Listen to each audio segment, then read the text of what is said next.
Here for the 60th Foundation Day of Regional Institute of Education, NCERT, Mysore.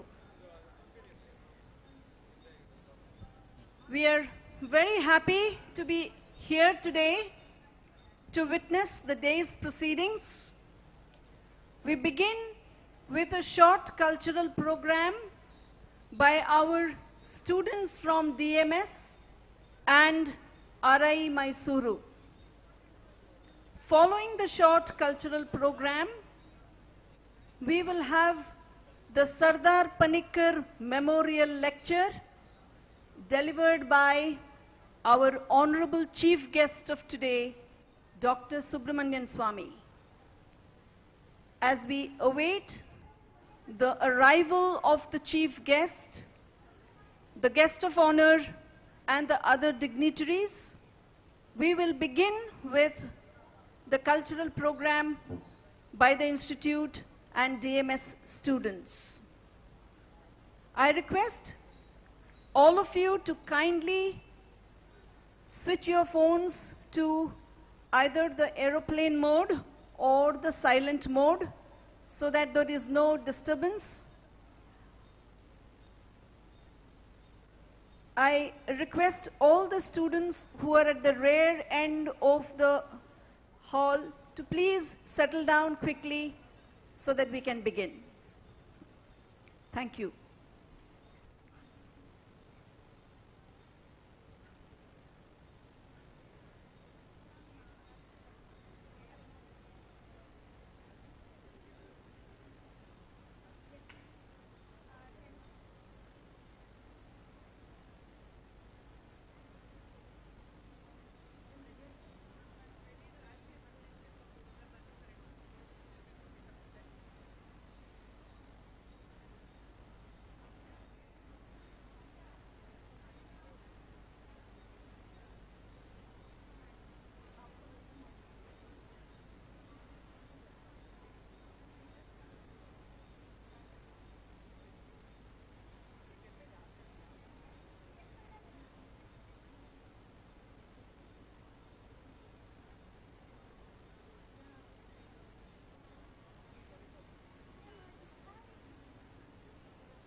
That's okay. Group summon has been We begin our cultural program with a group song from the students of DMS.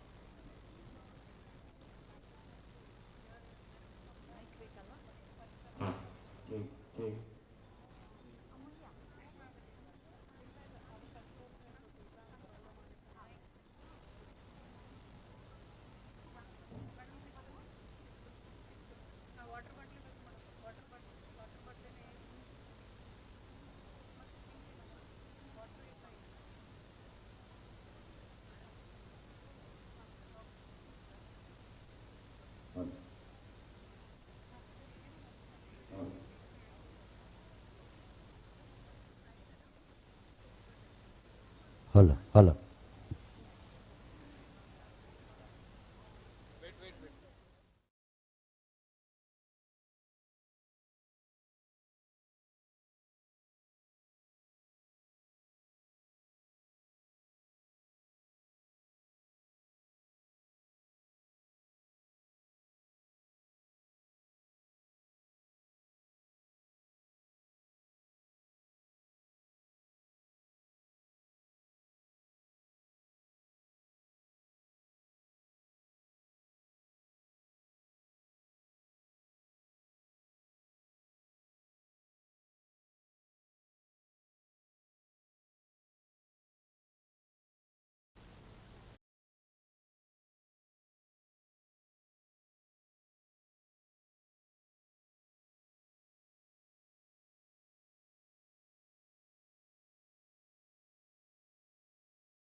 Thank you, students, for that wonderful performance. We now have Kamsale dance by the boys students of DMS. As we all know, Kamsale is a folk dance form from the Mysore region. It's a dance performed in accompaniment of a cymbal and a bronze disc.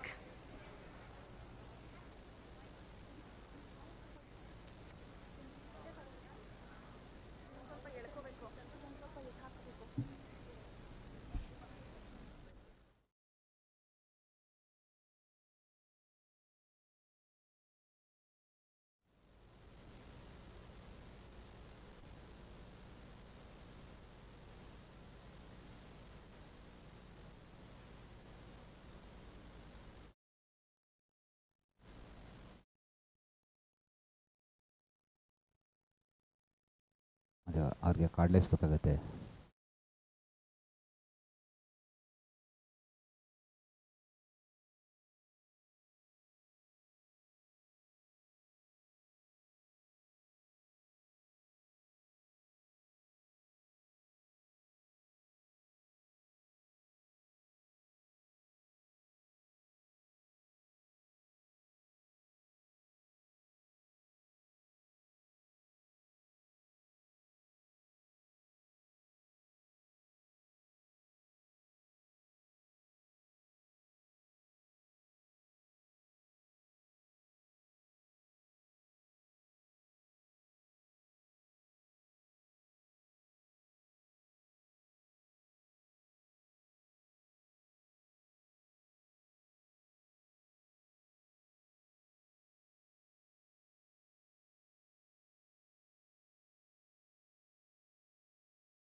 ಉಘೇರ್ ಮಾತ್ಮಲಯ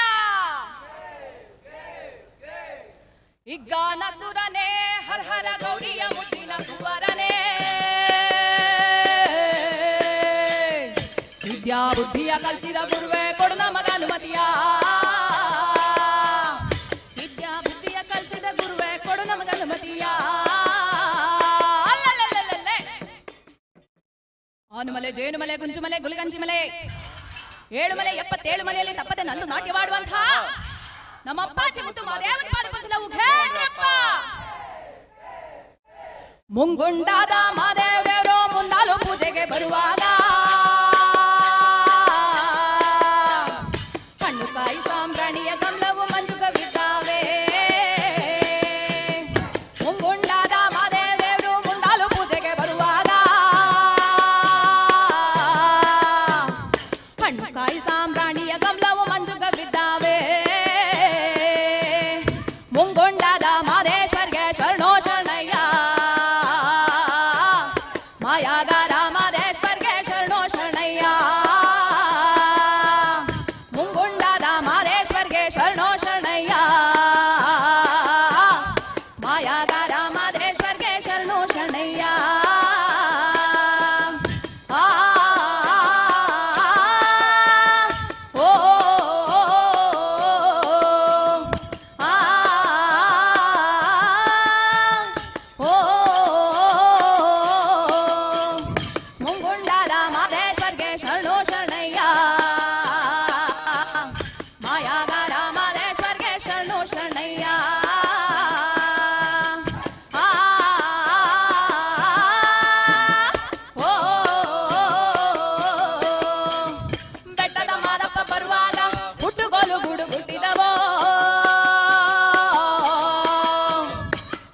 ಮ್ಯಾಲೆ ಮಾದಪ್ಪ ಬರುವ ಮಾಯಾ ನೋಡಯ್ಯ ಬೆಟ್ಟದ ಮಾದಪ್ಪ ಬರುವಾಗ ಹುಟ್ಟುಗೋಲು ಗೂಡು ಗುಟ್ಟಿದವೋ ಹುಲಿಯ ಮ್ಯಾಲೆ ಮಾದಪ್ಪ ಬರುವ ಮಾಯಾ ನೋಡಯ್ಯ ಮುಂಗುಂಡದ ಮಾದೇಶ್ವರ್ಗೆ ಶರಣೋ ಶರಣಯ್ಯ ಮಾಯಾಗಾರ ಮಾದೇಶ್ವರ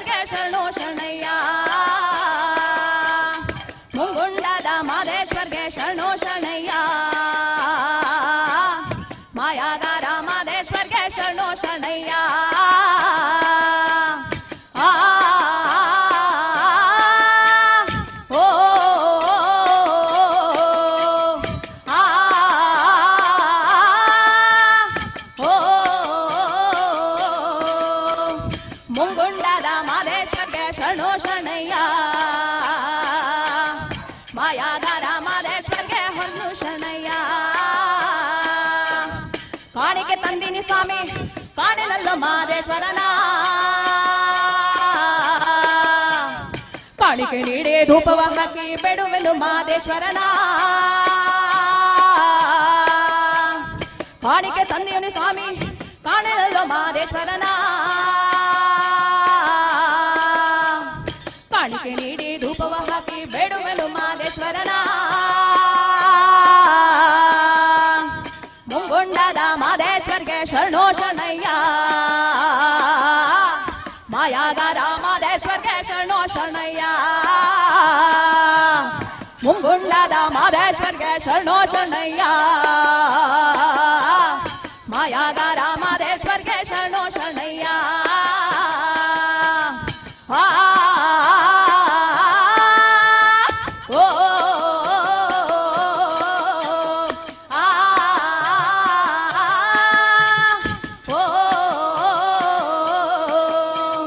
ಮುಂಗುಂಡದ ಮಾದೇಶ್ವರ್ಗೆ ಶರಣೋ ಶರಣಯ್ಯ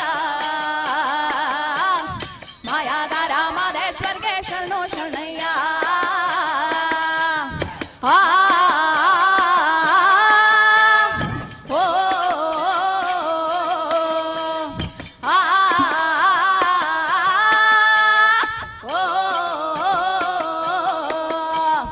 ಕಾಡು ಪಾರಿವಾಳನಕ್ಕೆ ಕನ್ನವಲ್ಲು ಮರಿದುಂಬಿಗಳು ಲವಳನಕ್ಕಿ ಪಕ್ಕಿ ಗುಂಡಯ್ಯನ ಕೂಗಿ ಕರೆದಾವೆ ಕಾಡು ಪಾರಿವಾಳನಕ್ಕಿ ಕಾನೆನಲ್ಲು ಮರಿದುಂಬಿಗಳು ಲವಳನಕ್ಕಿ ಪಕ್ಕಿ ಗುಂಡಯ್ಯನ ಕೂಗಿ ಕರೆದಾವೆ ಮುಂಗುಂಡದ ಮಾದೇಶ್ವರ್ಗೆ ಶರಣೋ ಶರಣಯ್ಯ ಮಾಯಾಗಾರ ಮಾದೇಶ್ವರ್ಗೆ ಶರಣೋ ಶರಣಯ್ಯ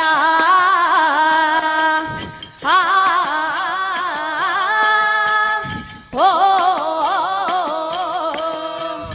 ಮಾದೇವೋ ಮಲೆ ಮಾದೇವೋ ಮಾಯಾಗಾರ ಮಾದೇವೋ ಮಾದೇವೋ ಮಲೆ ಮಾದೇವೋ ಮಾಯಾಗಾರ ಮಾದೇವೋ ಹೇಳ್ಮಲೆಗಾರ ಮಾದೇವೋ ಚಲ್ಲಾಟಗಾರ ಮಾದೇವೋ ಗಂಡುಲಿಗಾರ ಮಾದೇವೋ ತಾಯಿಯು ನೀನೆ ಮಾದೇವೋ ತಂದೆಯು ನೀನೆ ಮಾದೇವೋ ಬಂಧುವು ನೀನೆ ಮಾದೇವೋ ಬಳಗವು ನೀನೆ ಮಾದೇವೋ ರುದ್ರಾಕ್ಷಿಗಾರ ಮಾದೇವೋ ಕಂಸಾಳೆಗಾರ ಮಾದೇವೋ ಹೆಣ್ಮಲೆಗಾರ ಮಾದೇವ ಮಾದೇವೋ ಮಲೆ ಮಾದೇವೋ ಮಾಯಾಗಾರ ಮಾದೇವೋ ಮಾದೇವೋ ಮಲೆ ಮಾದೇವೋ ಮಾಯಾಗಾರ ಮಾದೇವೋ ಮಾದೇವೋ ಮಲೆ ಮಾದೇವೋ ಮಾಯಾಗಾರ ಮಾದೇವೋ ಮಾಯಾಗಾರ ಮಾದೇವೋ ಮಾಯಾಗಾರ ಮಾದೇವೋ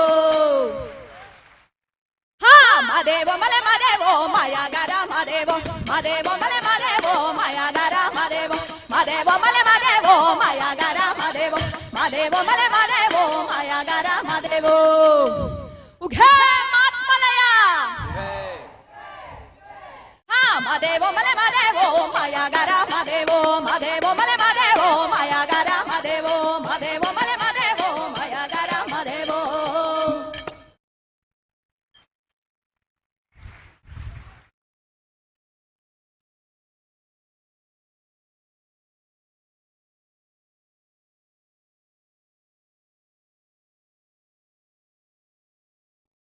Thank you so much for that spectacular performance. Thanks also to Vasavi Madam for her wonderful song. I now call upon Saujanya of second year from RIE to perform her solo song. Saujanya, second year.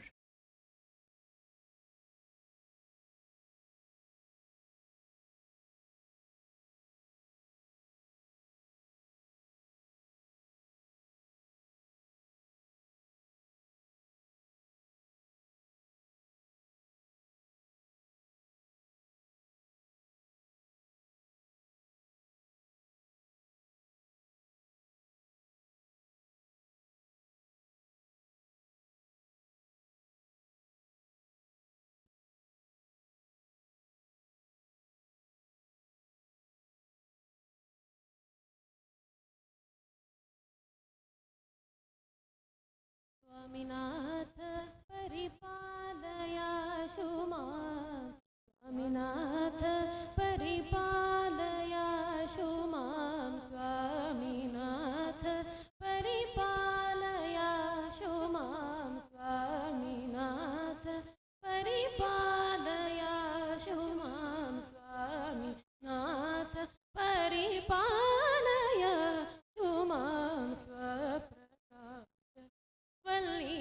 गुरु गुहदेव सेनीश स्वामी नाथ परिपालया शुमा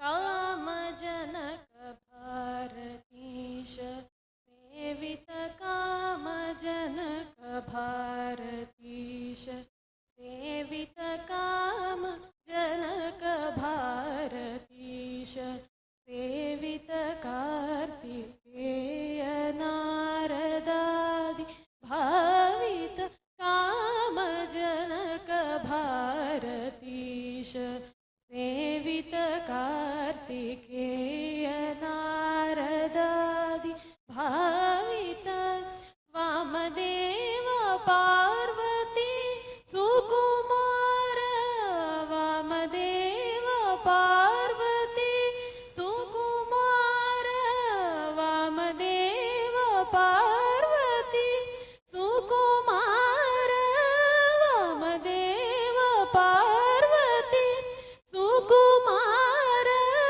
वामदेव पार्वती सुकुमार वारिजास्त्र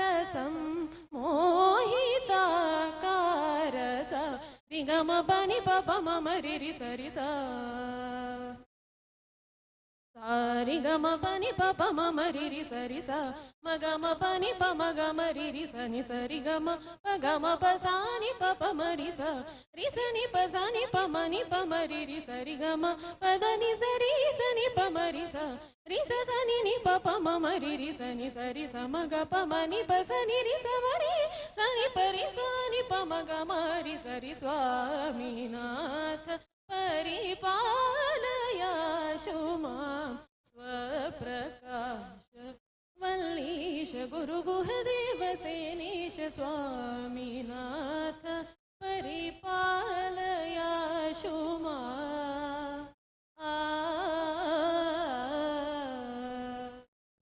कामितार्थ वितरण निपुण चरण कामितार्थ वितरण निपुण काव्य नाटकालंकार भरण कामितार्थ वितरण निपुण चरण काव्य नाटकालंकार भरण भूमि जलग्नि वायु गगन किरण भोग रूप नित्यानंद करण भूमि जलग्नि वायु गगन किरण भोग रूप नित्यानंद करण सारि गम पनि पप मम रिरि सरि सा मगम पनि प मगम रिरि सनि सरि गम पगम पसानि पप मरि सा रिसनि पसानि प मनि प मरि सरि गम पदनि सरि सनि प मरि सा रिस सनि नि प प म रिरि सनि सरि स मग मनि प सनि रि स मरि सनि परि सनि प मग मरि स्वामीनाथ परिपालया शुमा स्वप्रकाश वल्लीश गुरु गुहदेव सेनीश स्वामी नाथ परिपालया शुमा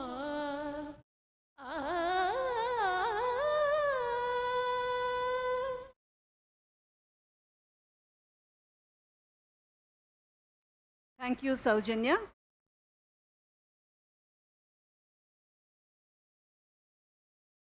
To perform her solo song now.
ಸಿದ್ಧಿಯ ನೀವ ಕಾರ್ಯದಲ್ಲಿ ಪ್ರೇರಿ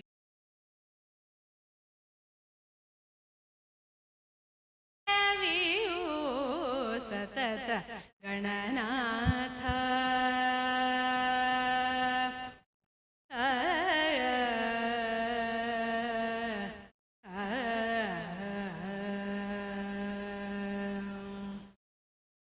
ಮುಕುತಿ ಪಥಕ್ಕೆ ಮಾನವೀಯ ಮಹಾರುದ್ರ ದೇವರು ಮುಕುತಿ ಪಥಕ್ಕೆ ಮಾನವೀಯ ಮಹಾರುದ್ರ ದೇವರು ಭಕುತಿದಾಯಗಳು ಭಾರತೀ ದೇವಿ ಮುಕುತಿ ಪಥಕ್ಕೆ ಮಾನವೀಯ ಮಹಾರುದ್ರ ದೇವರು ಭಕುತಿದಾಯಗಳು ಭಾರತೀ ದೇವಿ ಯುಕುತಿ ಶಾಸ್ತ್ರಗಳಲ್ಲಿ ವನಜ ಸಂಭವನ ರಸಿ ಸತತ ಗಣನಾಥ ಸಿದ್ಧಿಯ ನೀವ ಕಾರ್ಯದಲ್ಲಿ ಮತಿ ಪ್ರೇರಿಸುವಳು ಪಾರ್ವತೀ ದೇವಿಯು ಸತತ Gananatha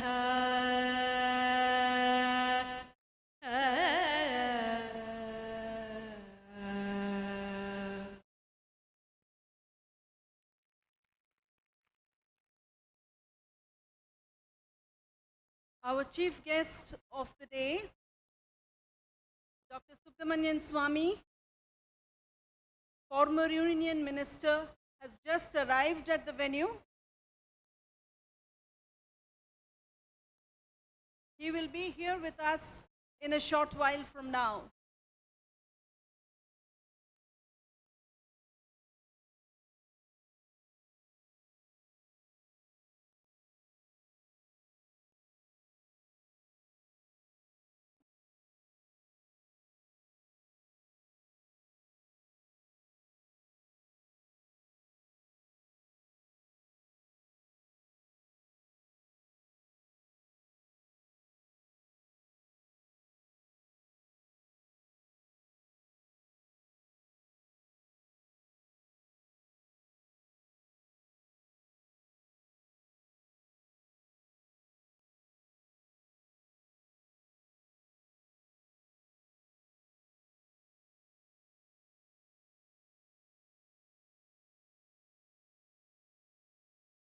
Swamy has just arrived, escorted by the NCC cadets of RIE Mysore, Priyadarshini S and V. Sandhya. He is accompanied by our respected principal, Professor Y. Shrikant.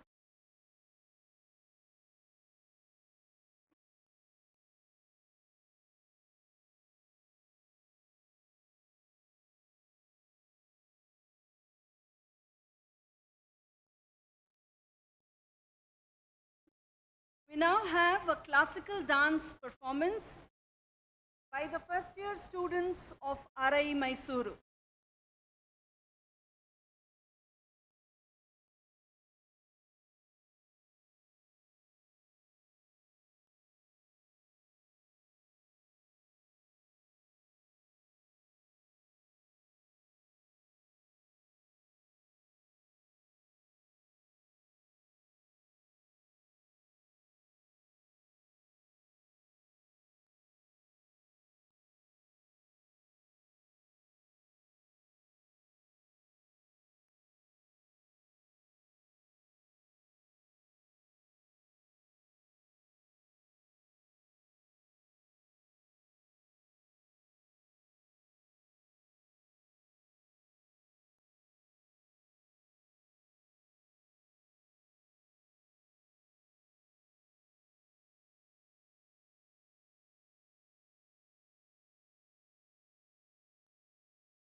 Our guest of honor for today, the Vice Chancellor of University of Mysore, Professor Hemant Kumar has also arrived at the venue.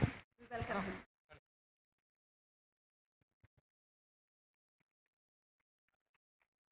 ಆಗುತ್ತೆ madam, ಆ button press ಮಾಡಿ.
जटाटवीगलज्जल प्रवाह पावितस्थले कलेवलम्ब्यलम्बितां भुजङ्गतुङ्गमालिकां तवड्डमड्डमड्डमन्निनादवड्डमर्वयं चकार चण्डताण्डवं तनोतु नः शिव शिव शिव।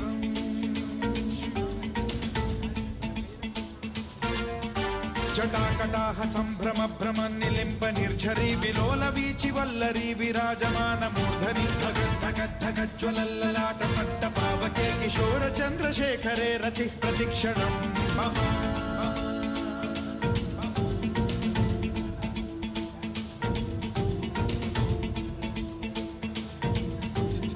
सदा शिवं भजाम्यहं सदा शिवं भजाम्यहम्।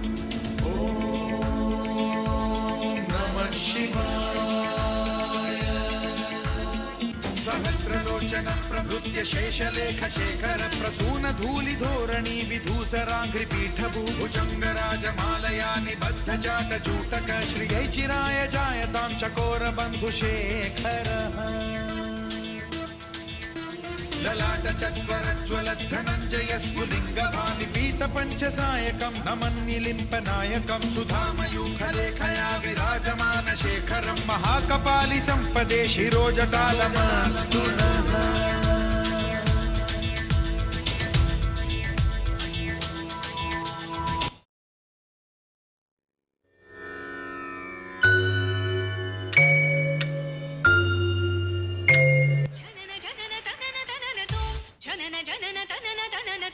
जनन जनन तनन तनन जनन जनन तनन तनन तोम तोम जनन जनन तनन तनन तोम तोम जनन जनन तनन तनन गीत धुनि कुतक धीम नात्र कीट तोम नाच रहे गोरी ताई तई तई गतम फिर गतम गीत धुनि कुतक धीम नात्र कीट तोम नाच रहे गोरी ताई तई तई गतम फिर गतम गीत धुनि कुतक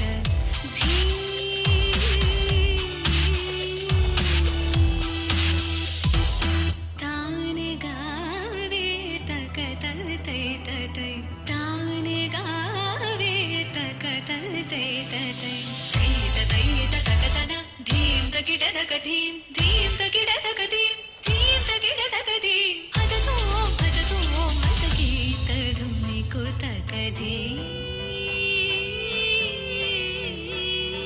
पदुमनाभ तुम्हारी लीला क्या कहूँ मैं सावरो ताप संकट शरणायो सो हमारो तुम हरो। ताप संकट शरणायो सो हमारो तुम हरो। तदीम तदीम तिरना उदनि तानि तानि तदीम तदीम तिरना तदीम तदीम तिरना उदनि तानि तानि तदीम तदीम तिरना तानि तोम तद गद दरि तान गर तान धीम अलरि गलरि तद गदा चार तद गमां तानि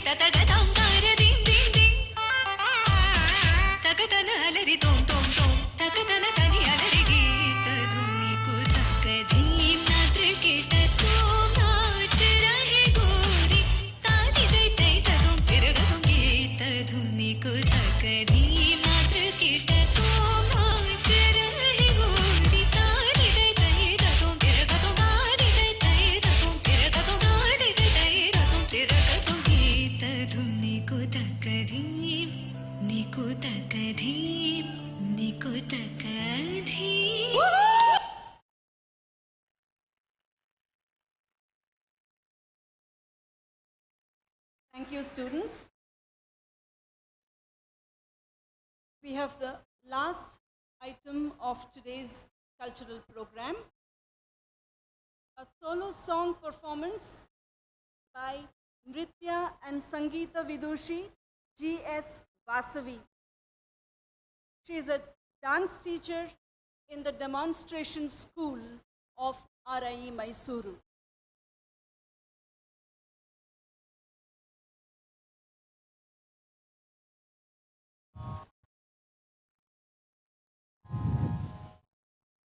ईश्वर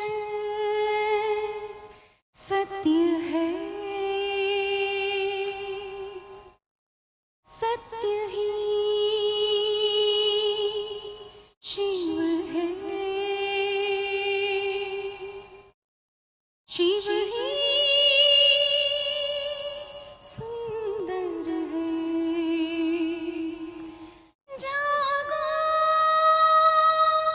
उठ कर देखो, जीवन जो तुझा घर है। सत्यम शिवम सुंदरम, सत्यम शिवम सुंदरम,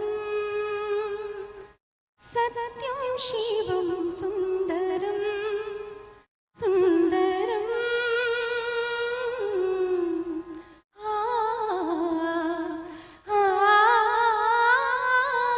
सत्यम शिवम सुंदरम, सत्यम शिवम सुंदरम, सुंदरम, सुंदरम।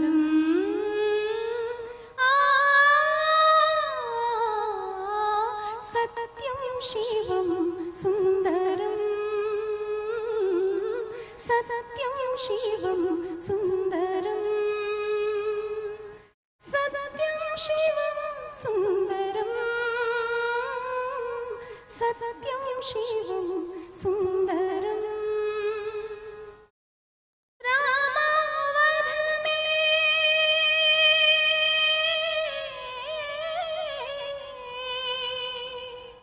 रामावध में काशी में शिव, कान्हा वृंदावन में। दया करो प्रभु देखो इनको, दया करो प्रभु देखो इनको, हर घर के आंगन में। राधा मोहन शरणम, सत्यम शिवम सुंदरम, सत्यम शिवम सुंदरम।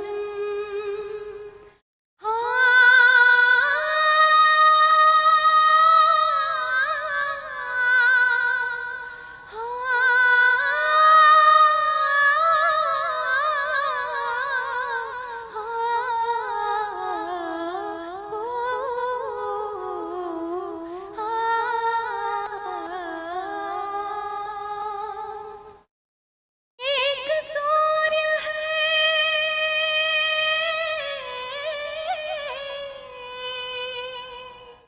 एक सूर्य है, एक गगन है, एक ही धरती माता।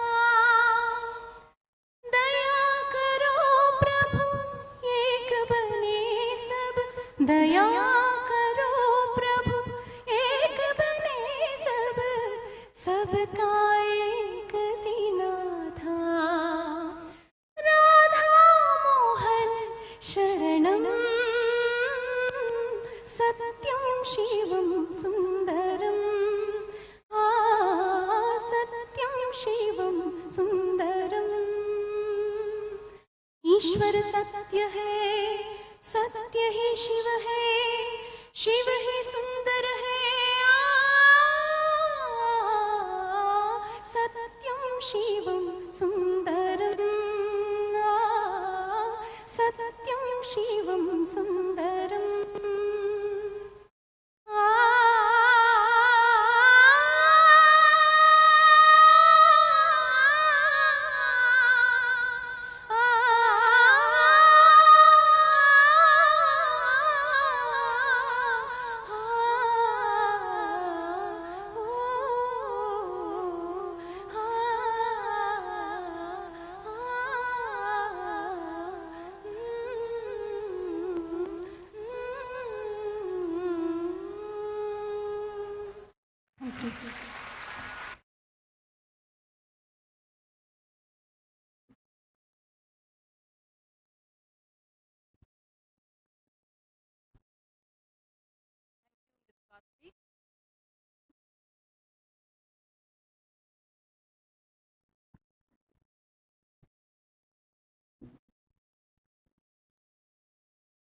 Thank you, Ms. Vasavi.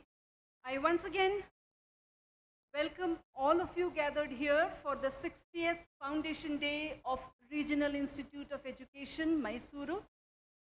Our chief guest, Dr. Subramanyian Swamy, our guest of honor, Professor Hemant Kumar, are with us in the audience. I request Professor Y. Shrikant, Principal, RIE Mysore, to kindly lead the guests to the dais for the next part of our program.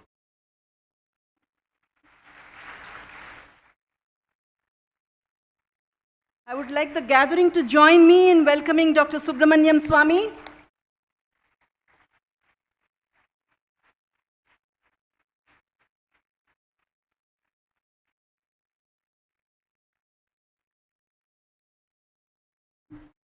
"60 years ago, NCERT established this unit of Regional Institute of Education, formerly known as Regional College of Education, in the year 1963, on this day in the heritage city of Mysore in this sprawling campus. Today is a very special occasion, not only because it is the 60th foundation day of this prestigious institution, but also because we have amongst us an illustrious personality, Dr. Subramanyian Swamy, former Union Cabinet Minister, as our chief guest, who will deliver the Sardar Panikkar Memorial Lecture and dispels darkness. I request the dignitaries on the dais to kindly light the lamp and formally inaugurate this morning's session. I also request Dr. Sujata B. Hanchinlakar to join the dignitaries in lighting the lamp.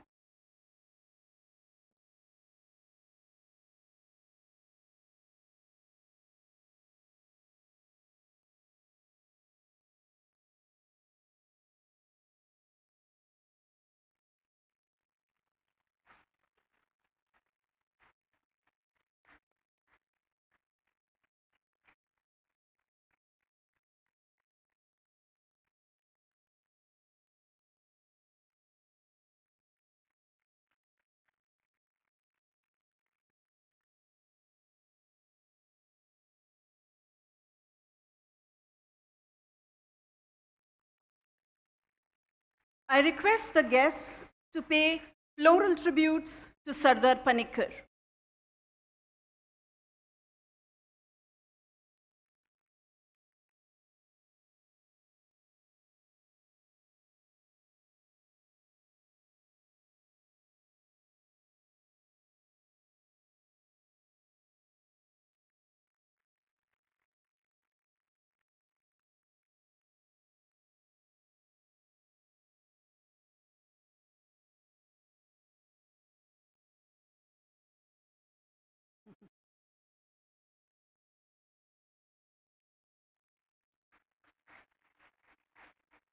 I thank you all. I call upon our students, Kritika Sharma and her team, to render the Institute prayer song and invoke the blessings of the Almighty before we begin the proceedings.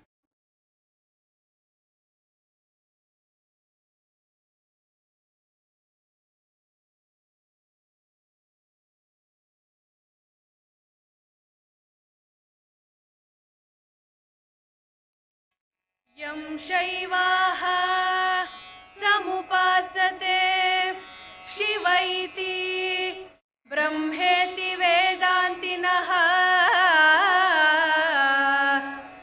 यं शैवाः समुपासते शिव इति ब्रह्मेति वेदान्तिनः बौद्धाः बुद्ध इति प्रमाणपठवः कर्तेति नैयायिकाः अरहन्नित्यता जैनशासनरताः कर्मेति मीमांसकाः क्रैस्ताः क्रिस्त इति क्रियापररताः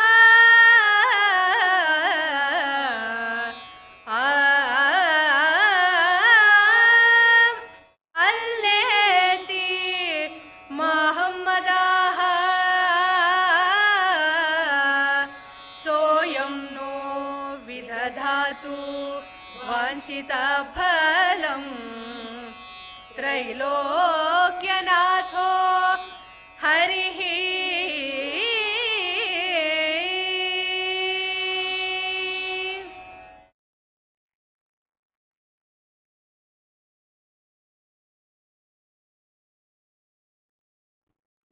Thank you all.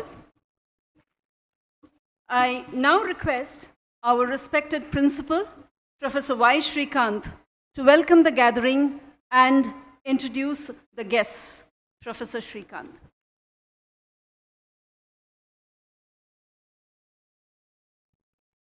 Namaskar. I wish you all a very happy 60th Foundation Day of Regional Institute of Education, Mysore. I warmly welcome our chief guest of today's program, Dr. Subramanyian Swamy. Guest of honor, Professor Hemant Kumar, Vice Chancellor, University of Mysore, faculty, staff, students, media, and the guests. The National Council of Educational Research and Training, an apex advisory body to the Ministry of Education, Government of India,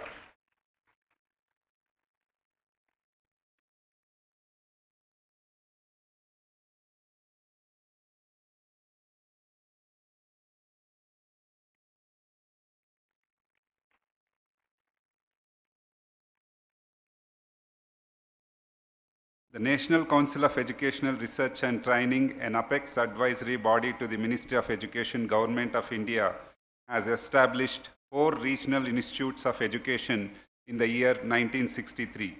The Regional Institute of Education, Mysore, established on 1st August 1963, has been working for the in-service and pre-service teacher education in the southern region. Every year, the Foundation Day is celebrated on 1st August, and an eminent scholar is invited to deliver a lecture in memory of Dr. K.M. Panikkar.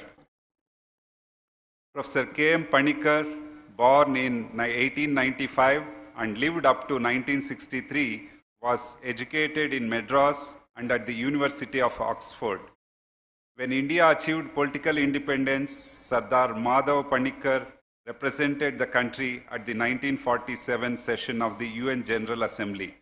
He served as ambassador of India to China, Egypt, and France. Dr. Panikar was also a member of the States Reorganization Commission set up in 1953. He was a member of Rajya Sabha and also served as Vice Chancellor of the University of Kashmir. Early on, Dr. Panikkar had cultivated an interest in Malayalam literature and was a lifelong friend of poet Valathal Narayan Menon. He published scholarly works extensively and worked on ancient Indian history. Cambridge historian Arthur Hassel wrote that in his long career as tutor of history at Christ Church, he had never had a more brilliant student. The Regional Institute of Education, the then Regional College of Education, Mysore, instituted the Sadar Panikkar Memorial Lecture series as a tribute to the valuable services rendered by late Sardar Panikar for the development of education in India and for the deep interest he had shown as Vice Chancellor of the Mysore University in the development of the Regional College of Education, Mysore. This year, we are proud and privileged to have Dr. Subramanyian Swamy to deliver the Sadar Panikkar Memorial Lecture. Dr. Subramanyian Swamy, a versatile personality in Indian politics, is a highly accomplished academician. Born on 15 September 1939 in Mylapore, Chennai, he was raised in Delhi. He received his master's in statistics from the prestigious Indian Statistical Institute, Kolkata, and received his PhD at Harvard University on a full Rockefeller scholarship. Dr. Swamy's PhD thesis was on economic growth and income distribution in a developing nation, with Nobel laureate Simon Kuznets as thesis advisor. After the award of PhD in 1965, he joined the Department of Economics at the Harvard University of Arts and Sciences as an assistant professor, and in 1969 became an associate professor. He moved to IIT Delhi as a full professor of mathematical economics. In 1969, he served on the board of governors of the IIT Delhi and Council of IITs. He taught economics at Harvard Summer School. In 1974, Dr. Swamy published a paper on the theory of index numbers in collaboration with Paul Samuelson, who was the first American to win the Nobel Memorial Prize in Economic Sciences.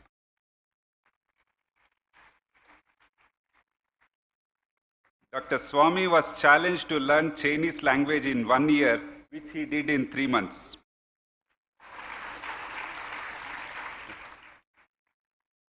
He was involved in Sarvodaya movement, a 6-time member of Parliament, Rajya Sabha and Lok Sabha. He served as member of Planning Commission and as Cabinet Minister of Commerce and Law. He was one of the founding members of the Janata Party and served as its president. We are honored to have Professor Hemant Kumar, the Vice Chancellor of University of Mysore, as guest of honor. Professor Hemant Kumar has published about 450 research papers and presented 150 research papers in national and international conferences. He is a member of several scientific societies such as Indian Society for Technical Education, Computer Society of India, and Indian Science Congress Association.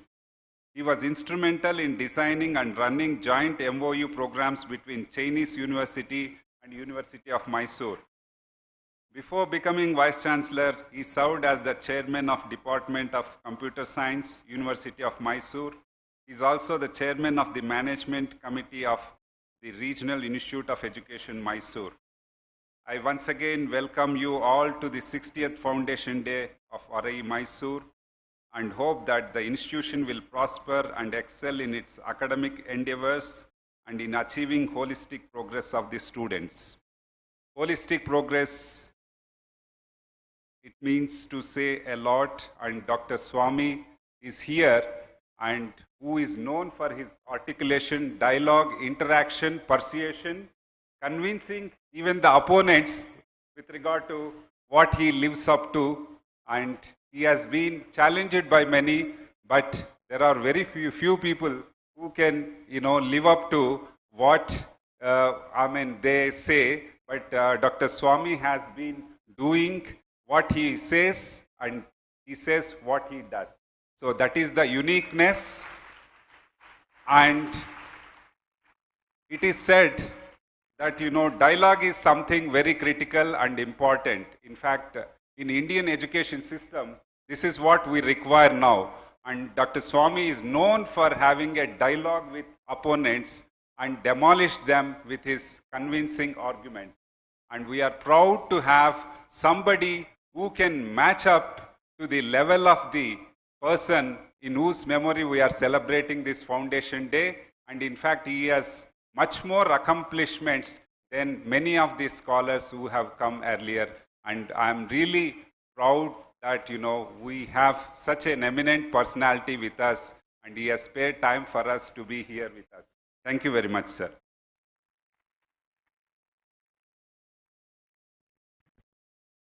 Thank you, sir. Before I call upon Dr. Swamy, we also welcome our principal, Professor Y. Shrikant, to this program.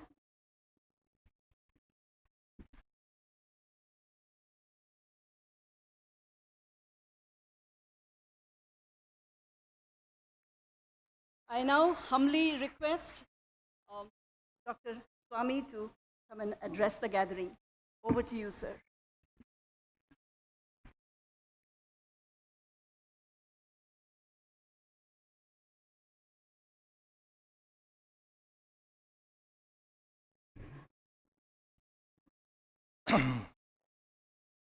Thank you very much, Professor Shrikant, for the introduction.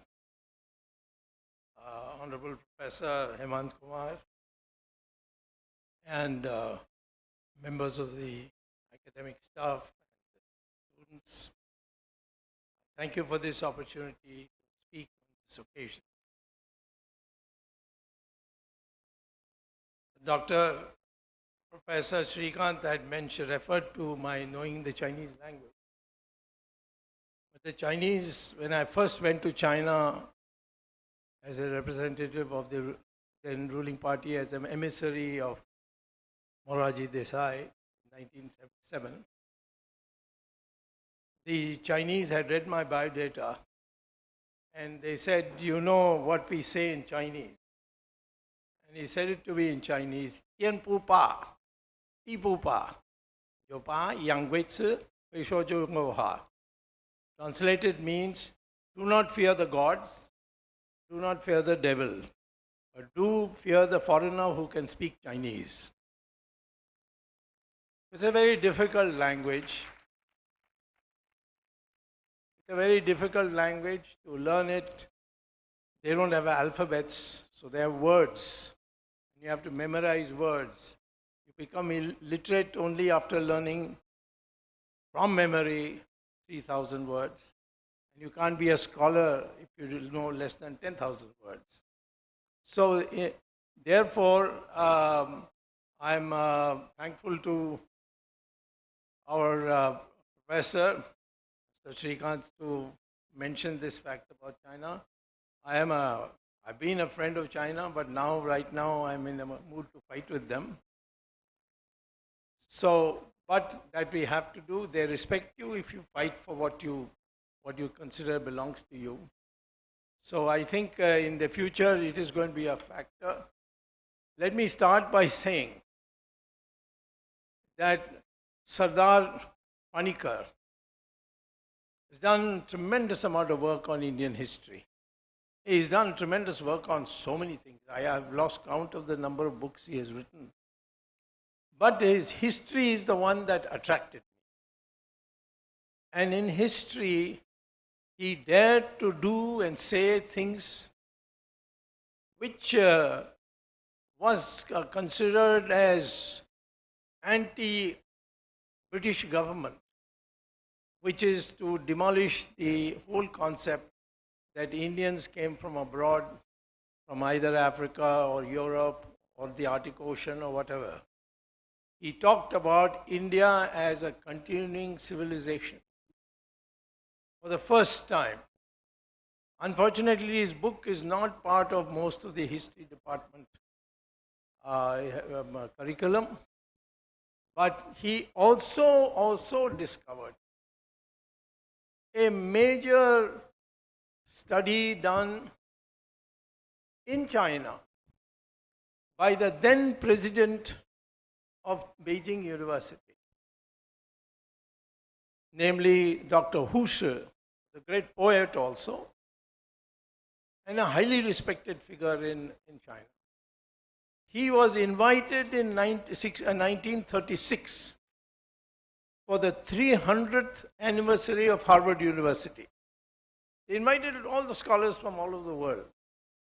And each was asked to speak on a topic of choice which concerned their country. And he, Dr. Hu Shi, delivered an address and submitted a paper titled The Indianization of China, a case of peaceful borrowing for 300 years. How many people know that from Tamil Nadu, Bodhidharma went to China, set up an ashram there in a place called Shaolin. Even today, if you go to China, you will see that ashram has been preserved, ashram of Buddhists. This was the influence of India. 1936, the most well-known intellectual of China admits that China was Indianized and that the Indian values were all picked up and assimilated.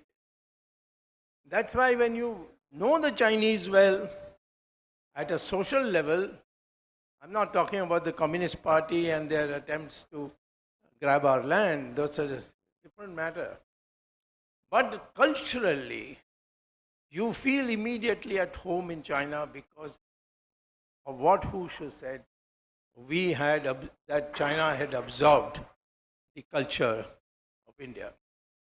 And the person who brought it to the notice, and which attracted my notice, because I thought of Panikkar as a diplomat, as Nehru's friend, and he has made many mistakes. He made a mistake on Tibet.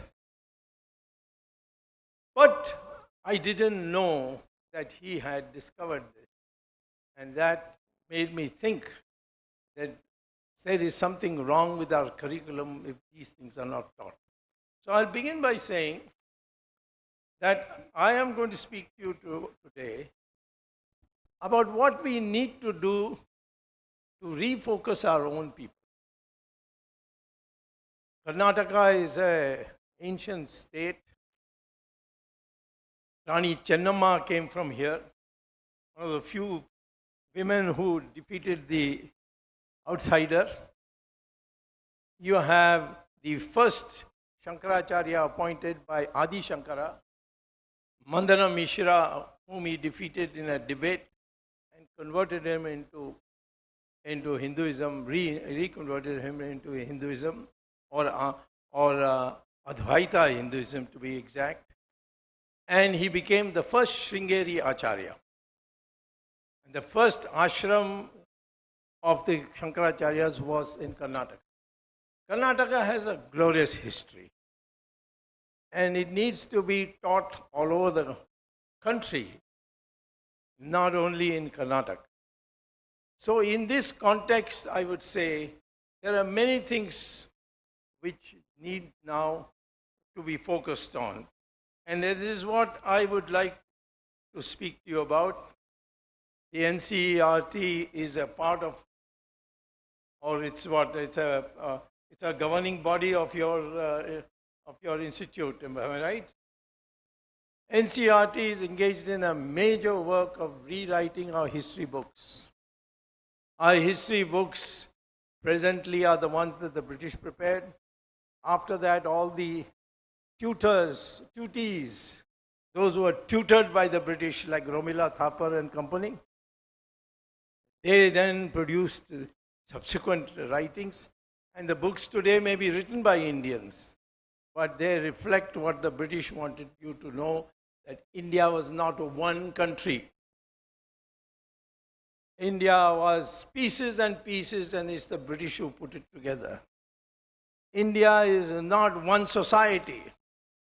India is first Dravidian society, which was driven south by the Aryans who came from Western India. all this is totally exploded. Today we have Professor Hemant here, who headed the computer section of the university. This university was the first one to produce a DNA study of Indians. And what did it find? That all Indians have more or less the same DNA. We didn't come from anywhere else. There is no north-south in terms of race. Race, after all, is only determined by DNA, nothing else. Skin color can vary according to the sun rays.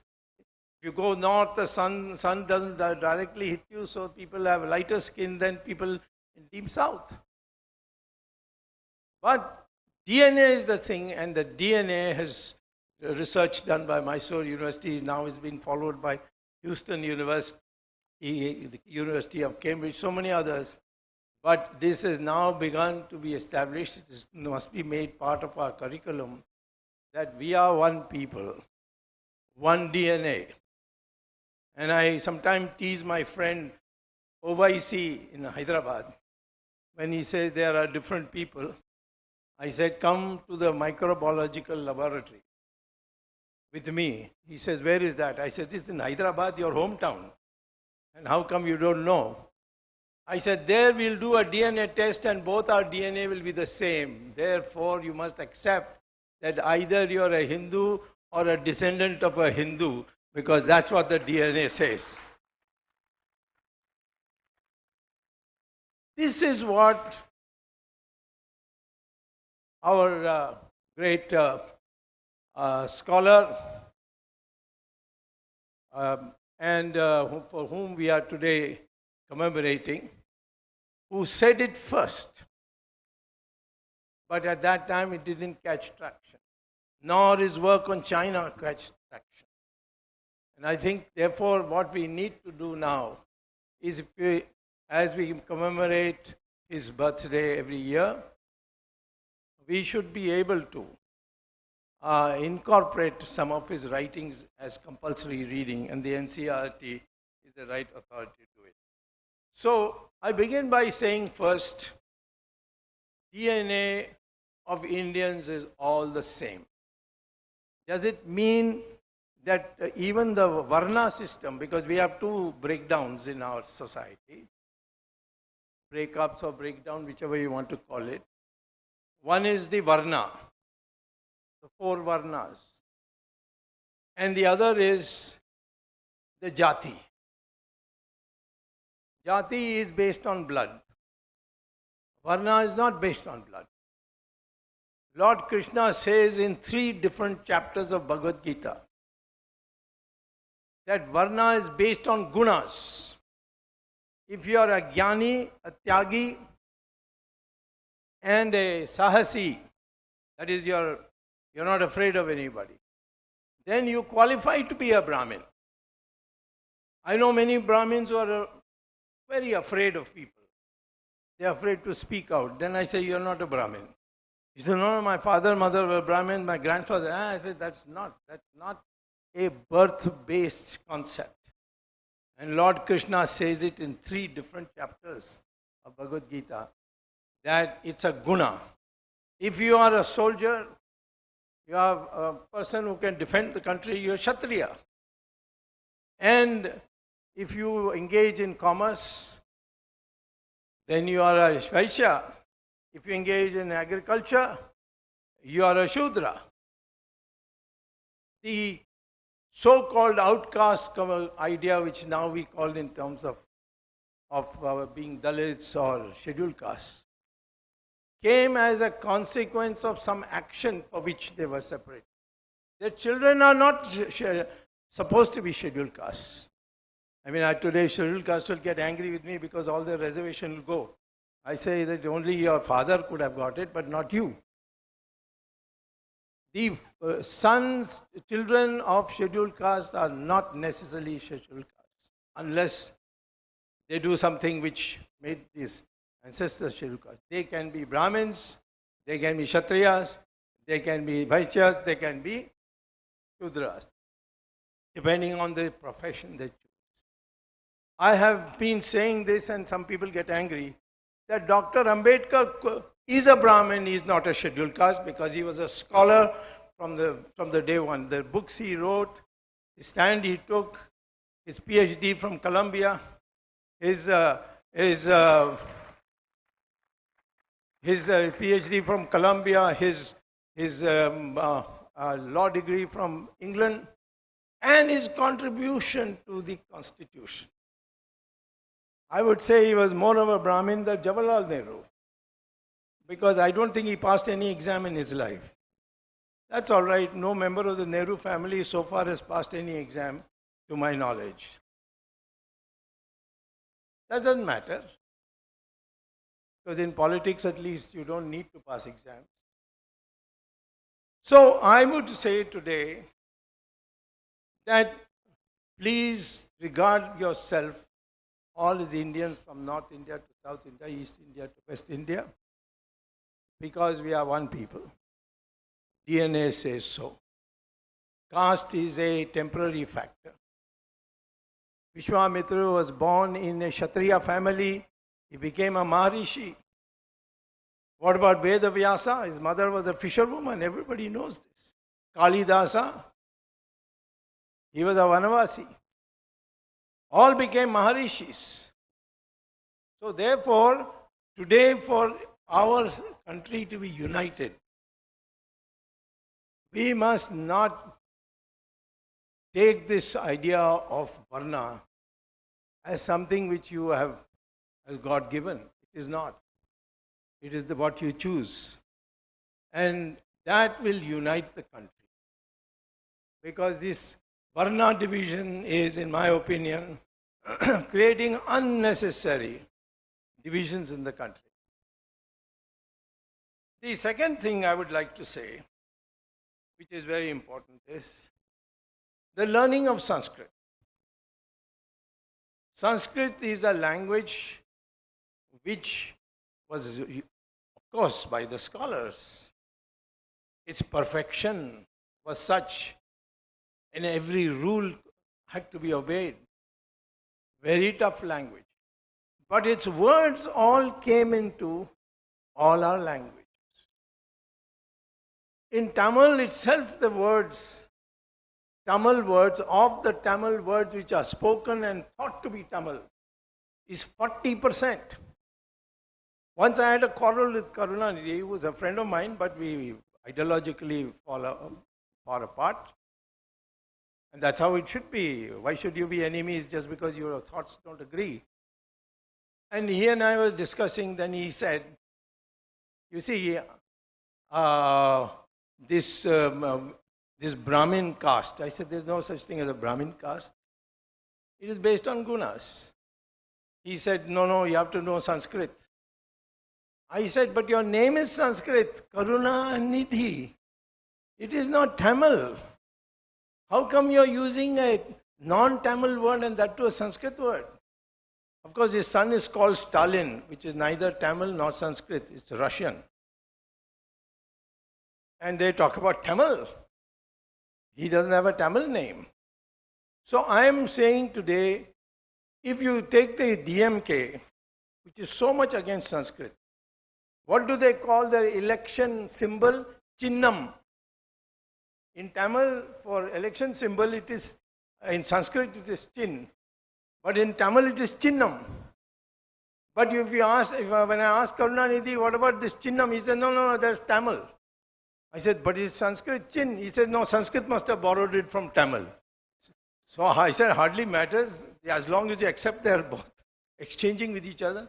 Then I said, what is your symbol? He says, Udayan Suryan. I said, that's pure Sanskrit. Uday and Surya.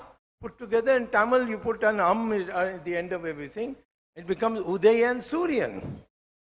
Sanskrit is the uniter in India. In our constitution, we could not adopt Sanskrit as the link language as Ambedkar had wanted. But we said that, very few people know it. It's Some people even in the Constituent Assembly say it's a dead language. But it's not a dead language. It's a reviving language. Our Vice Chancellor can tell you that in artificial intelligence, it is now recognized that one way to store knowledge in a computer is by the use of Sanskrit. This is NASA's publication, journal called Artificial Intelligence. Why? Because in Sanskrit, there's no doubt about the sound of the word. If you, in English, if you say put, P-U-T, it is put. But if you see B-U-T, then it is but. It is not but. It is but. So in English, the computer will get completely confused. And you may lead to World War III or something like that if you relied in the computer warfare. So Sanskrit is so perfect. From one word you can pick up several words.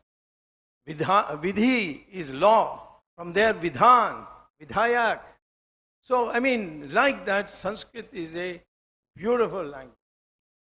It's a language which everybody should learn. It is not at all difficult. It's a myth to say it's a difficult language. I'm proud that in Karnataka you have one village where they only speak Sanskrit, I'm told. Mattur. So therefore, Sanskrit is the second part of our individuality. First part of our individuality is we are one people.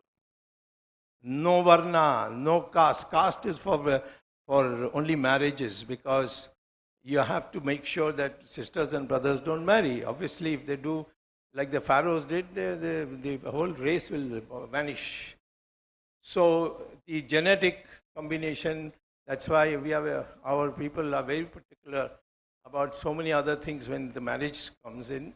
So there it is part of what you call as your jati. And you within the same jati you can't marry and so on. So many rules are there. It's got nothing to do with superior and inferior. But in the case of varna, it is pure choice by the profession you choose. And the profession is not birth-based. So therefore, all Indians must think of themselves as one. And the DNA studies has now established. It started with the University of Mysore, and then it went to the United States in Houston, Texas, the university there. They produced the same thing. And now the Journal of Genetics in Cambridge University also produced it. If you go to Google and type St. James School, London, James spelled as J-A-M-E-S, and add to it St. James School and Sanskrit, just that much. And what will come out is that the principal of the most prestigious school in London, called St. James School, has required, and he explains why in that Google. I'm telling you Google because all of you can access Google. He has said and he's quoted in Google, that when asked why is it that you require half an hour of Sanskrit shlokas to be repeated by your students from the ages of 6 to 11. And what does he say? That he says, I have found in my research that if you recite these particular shlokas from the ages of 6 to 11, then your brain development is superior to anybody else who doesn't do that. And that high school, regularly, and in fact, Google has produced photographs of these white children of London reciting Sanskrit shlokas. Yoga has already now become famous, and in fact, the Americans think they invented yoga now. They don't think Indians are capable of inventing yoga. And so it's become so prevalent. So I am saying that this vast knowledge can come to you only if you know Sanskrit. I was wondering how Ravan had a aeroplane called Pushpak. And Rama returned in it with the help of Vibhishana. So I said to a person of the same political persuasion as me, I have a very large knowledge of science. I asked them, how is it that at that time they had an aeroplane? He said, what is surprising about that? I said, you tell me what was the fuel? So he produced an ancient text in Sanskrit called Vimana Shastra. And in that, on fuel, it is written that the Pushpak was fueled by mercury. So I said, mercury? Then I asked a chemical engineer, is it possible that mercury can be fuel? He said, not now. We are working on a research. He didn't know about this Ramayana thing. But he said, yeah, we are working on a research that sooner or later we'll run out of petrol. I mean, all these underground things that we pull out, oil. And therefore, we have to have another fuel. So one of the fuels we are investigating is how to convert mercury into, and one drop of mercury will be equal to 10 gallons, he says, of petrol. And that research is going on. Now you see, how do you learn all this? You are the most developed country of the world. People from all over this kind of world came to India. In Boston, where I went to Harvard, and Boston is the major, Harvard is in a town called Cambridge. And neighboring is another small town called Belmont. Belmont is where most of the Harvard professors also stay. It's a lovely place. It's a huge lake. So we all, I mean, the corporation had put a road around it so you could go walking. And one round was enough to give you adequate exercise. And it's beautiful scenery. All of us used to go. But there's one, I saw one day, a signboard. Here stood a Dexter ice factory, which exported ice to India. And the date was 1636. So I scratched my head and went to, as usual, to Google and wrote about the ice factory. And what was I told in that? That Massachusetts, the state of Massachusetts, in a small town which is also called Salem, S-E-L-E-M, like the Tamil Salem, they used to export via the Boston air, the shipping yard. They used to export rice to India. I said, rice to India? How is that possible? And why? Then I traced it to Kanchipuram. That American from Massachusetts, they would come to Kanchipuram and buy spices and so many other things which they couldn't produce themselves. So, and of course they used to pay by gold, by giving gold. One day the Raja, the Chola Raja of Kanchipuram, invited these people to his palace to ask them how they are doing. And he said, are you all comfortable, well looked after, and so on, and people are polite to you? They said everything is fine, but the only thing is, we come with empty ships and buy here and go back. Is it not possible for you to buy something from us? So the king said, in India, or what he called as Chola, the equivalent of the Chola for that country, that area. He said, what is it that we lack here? That I have to import it. So they pressed him. So what did he say? He said, I've heard about ice, but I've never seen it. I know in Himalaya you get ice. But in your country, I'm told ice falls from the sky. So if you bring ice, I will buy ice. I'll pay you a good price.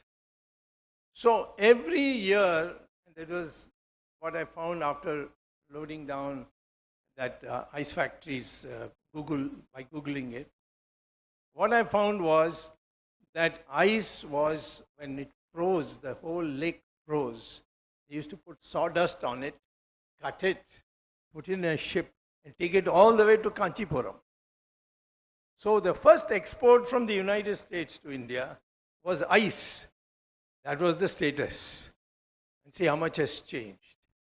So I would say why we must know Sanskrit is because we want to know the correct history.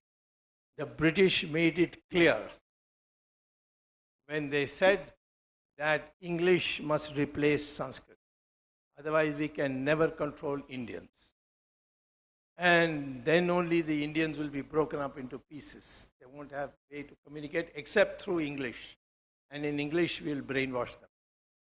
So the first time in 1835, when the Minute for Education was introduced in British Parliament, to bring English teaching in place of Sanskrit. Sanskrit was targeted. Karunanidhi is not the original hater of Sanskrit. The British who were the haters. Of course, DMK and its predecessor DK were great followers of the British colonialists. On the day of August 15, 1947, the head of the then Dravida Karagam, E.V. Ramaswamy Nayakar, went to the governor's palace to plead with him not to leave India. Let British go from anywhere else in India, but not in Tamil Nadu. That was the organization. That's the legacy of today's DMK. And the English ensured that Sanskrit is taught nowhere. And I don't want to go into all the atrocities they committed on Sanskrit teachers and so on. But the fact is that this language is an essential to learn. And this, I would say, is the second thing that should be made as a required provision for building a new India. So this is the second. The third thing is, Americans' economy is based on profit maximization. The communist economies of the USSR and all, now of course there is no USSR, was based on maximization of production. And that too of steel and chemicals and things like that. Maximization of production. So the question became, are these the only two alternatives? So a proposition from our ancient history, what was that the economy should be in harmony with spiritual development. So that was renamed by one of the Jansangh leaders called Deen Dayal Upadhyay as it was called, I think, if I'm not wrong, integral humanism. Integral humanism was a balance between spiritualism and materialism. The Western societies are all materialistic, whereas ours is not materialistic. That's why the poorly clad, with nothing except a hut, who's called a Brahmin, this whole Varna system was based on knowledge. Pursuit of knowledge is number one. Valor to defend the country is number two. Number three was making money. And number four was agriculture. They were not in that order, in the sense that one was superior to the other or inferior to the other, but it was considered as the highest form to achieve was knowledge. And knowledge, the person had no money. He had to beg or he had to wait for donations. This is what used to happen. I'm not saying we should go back to that extreme, although today many politicians don't earn. They just put their hand out and they get what they need to get. So there is the system that we need to develop is that. So this is the third thing. We are making the mistake of pursuing pure materialism, looking at ourselves as how much wealth we have accumulated, measuring ourselves against each other on the basis of materialism. We haven't yet completely become that, but we are moving in that direction. We must get away from that and build a society which treats both spiritual pursuit and material progress as to be balanced, as to be synchronized. This is the fourth thing, which is very important, and I know I'm running out of time, but we have only a few more minutes, then we can have some questions. We have a concept called Sarva Dharma Samabhava. In our constitution, nowhere it is we have said the word Hindu except at one place. Nowhere we have said the word Hindu except in one place, where is Article 25, which deals with freedom of religion. There is a proviso to that article which says the word Hindu means Sanatana Dharma and associated Buddhism, Jainism and Sikhism. The word Hinduism was not a religious term. It was a term to describe all the religions that were born in India. Hindus, of course, never had any hostility to other religions. The Parsis, the Zoroastrians who were driven out by Islamic invasion of Iran, came to India, and the only place they survived is India. Nowhere else. And they prospered here. Parsis are all over the place. The Godrejis are Parsis, the Tatas are Parsis. Parsis are in the Supreme Court. There's a judge in Supreme Court who's become quite famous recently for some of his remarks, who's a Parsi. And so Parsis are, nobody even raises a question. We have the Chief Justices, Commander-in-Chief. Manik Shah was a Parsi. Fali Nariman was Attorney General. Soli Sarabji was Attorney General. Fali Nariman is a great lawyer.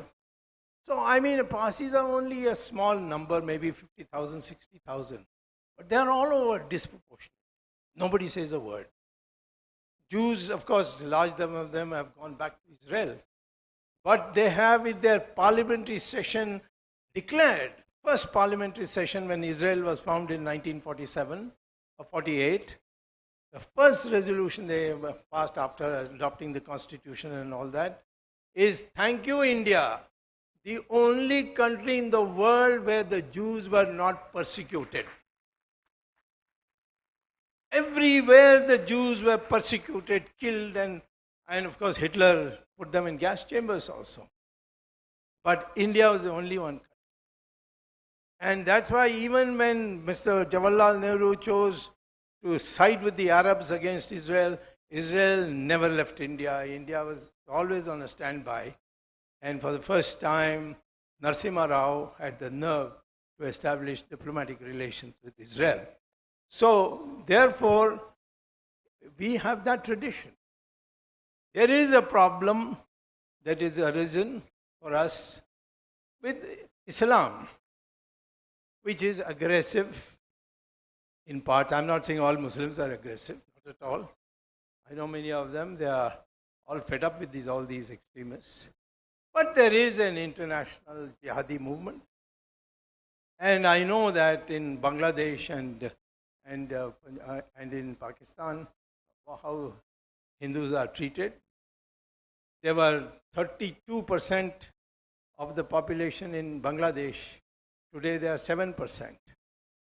There were 24% in Pakistan, what is now Pakistan. Sometimes they call it Pakistan. Baki means remaining in Hindi. So it's no more Pakistan because Bangladesh has gone away. And there it was 24%. And today it is down to 2%.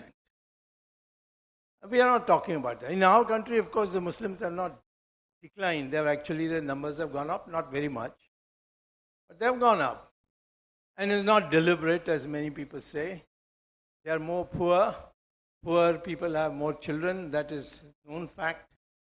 Because they don't send their children to school or anything. They may send them to work. But if you compare educated Muslims of Kerala with the uneducated Muslims of UP, you find that the Kerala Muslims have fewer children per family than they were those in UP. And the same thing goes with Hindus also. Where they are a poor area, they have more children than their rich area, but the Hindus are better off than the Muslim population. So that difference comes. I don't think we should ever make an issue that Muslims are going on producing children and all. That's all nonsense. But there is an element which is coming in, which doesn't want this peace between the Hindus and Muslims. And therefore they are paid to come here and create this kind of peace. We should be strong enough to locate them, should be strong enough to punish them, but we should not fall for the propaganda that all Muslims are like that. That would be actually playing into the hands of those very people who are doing this. They want that division, they want this breakdown. And we should not fall prey to it. So I would say that when you say Sarva Dharma Samabhava, you go by any route to God. We are not objecting. We are not saying ours is superior. We are saying all religions lead to God. Some may go by this route, some may go by that route. Of course, we believe this, but others don't believe. Islam doesn't believe that all religions lead to God. The Jews do not believe that all religions lead to God. The Christians certainly don't believe that all religions lead to God. They say that you will be subject to damnation if you're not a Christian.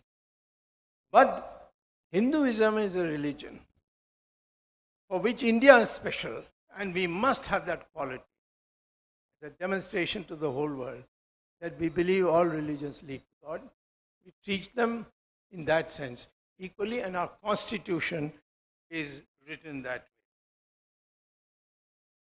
Finally, I would say that what we need today is not what Panikkar thought was necessary, namely to recognize the beauty. Panikkar, by the way, always said that it is time immemorial. Hinduism is coming on and on and on. It is not a phenomenon of 100 years, 1,000 years, and so on. Of course, he did not know enough about Aryans and Dravidians, but he said they didn't come from abroad. They were here as two communities. There's no such thing. Dravida is a word which was invented by Adi Shankara when he went to Bihar to challenge Mandana Mishra, the greatest exponent of Buddhism and Uttaramimsa school, to a debate. And his wife, that is Mandana Mishra's wife, was a judge. She judged him having lost, and he converted to Hinduism and became the first Shankaracharya of Sringeri. So that is the way we used to do. Debate, discuss, when your people over to you. Never in the history of our country's tradition ever used the sword to convert somebody else. And when somebody is dying, he's not a Hindu. He cannot be a Hindu.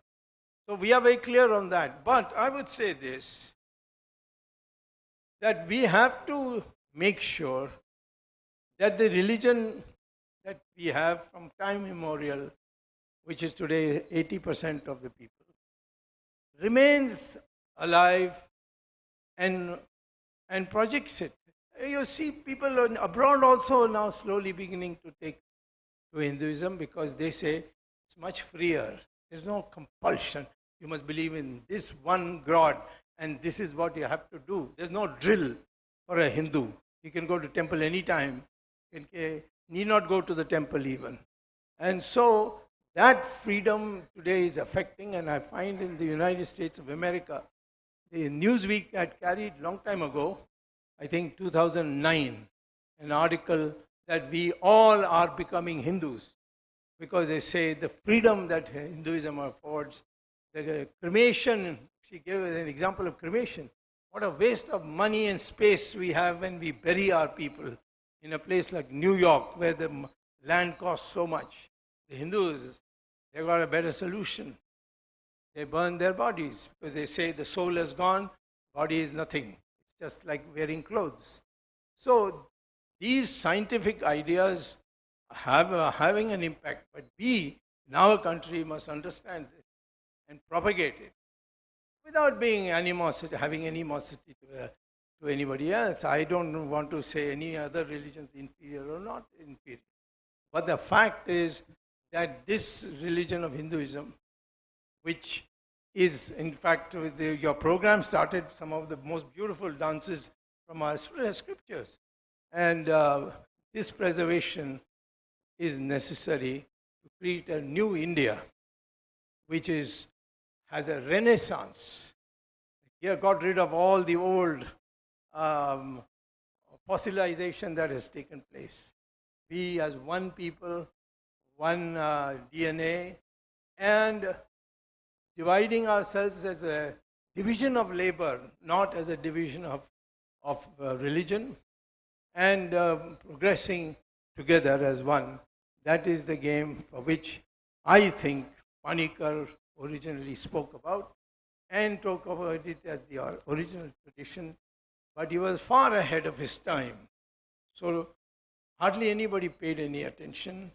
Very few people know that China has said that how China was Indianized.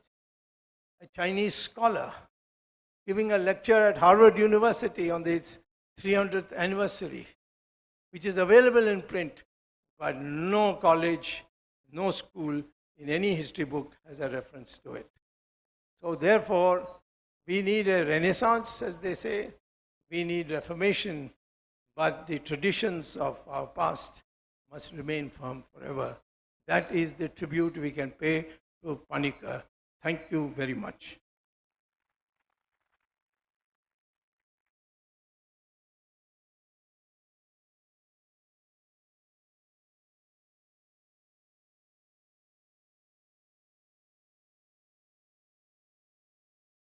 Thank you very much, sir. Dr. Swamy has graciously agreed to interact with the students and take a few questions. So it's time for you to ask the questions and sir will answer them.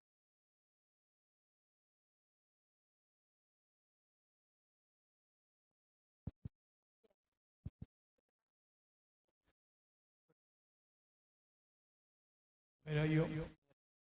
Yes, go ahead. I can hear you.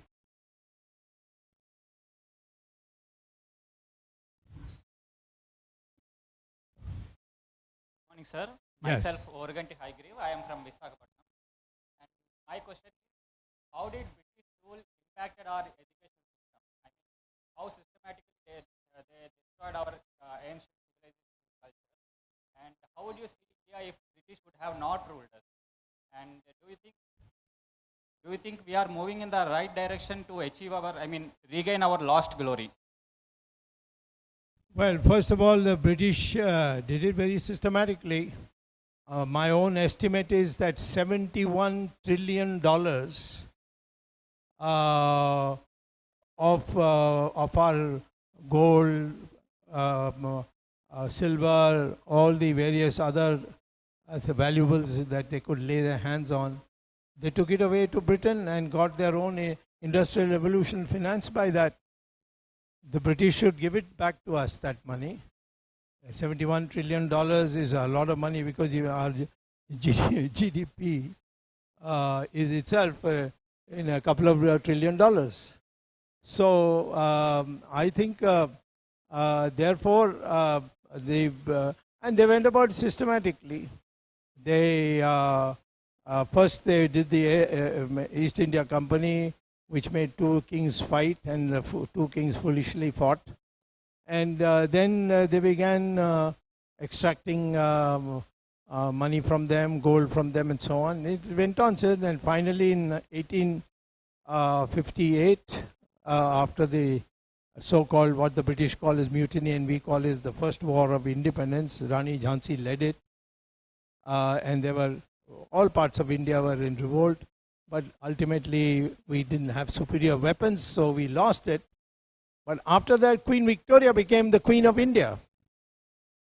And the Kohinoor diamond, which by itself is worth about $5-6 trillion, is now a part of her crown. So therefore, the British did it very systematically, and they thought they made us believe that they are teaching us English, and English is now a way to come to Britain and get an education. Of course, if the Americans had not accepted English, English would have died a long time ago, because England is now a chota country, and I don't know whether in the election an Indian would become the next Prime Minister. But I can tell you, East India Company has been bought by a Gujarati, just for your information. So that is, see, the karma has come finally, and East India Company is now, whatever was existing of it, has been purchased by a Gujarati businessman. Maybe we become, our man becomes Prime Minister, and slowly even the British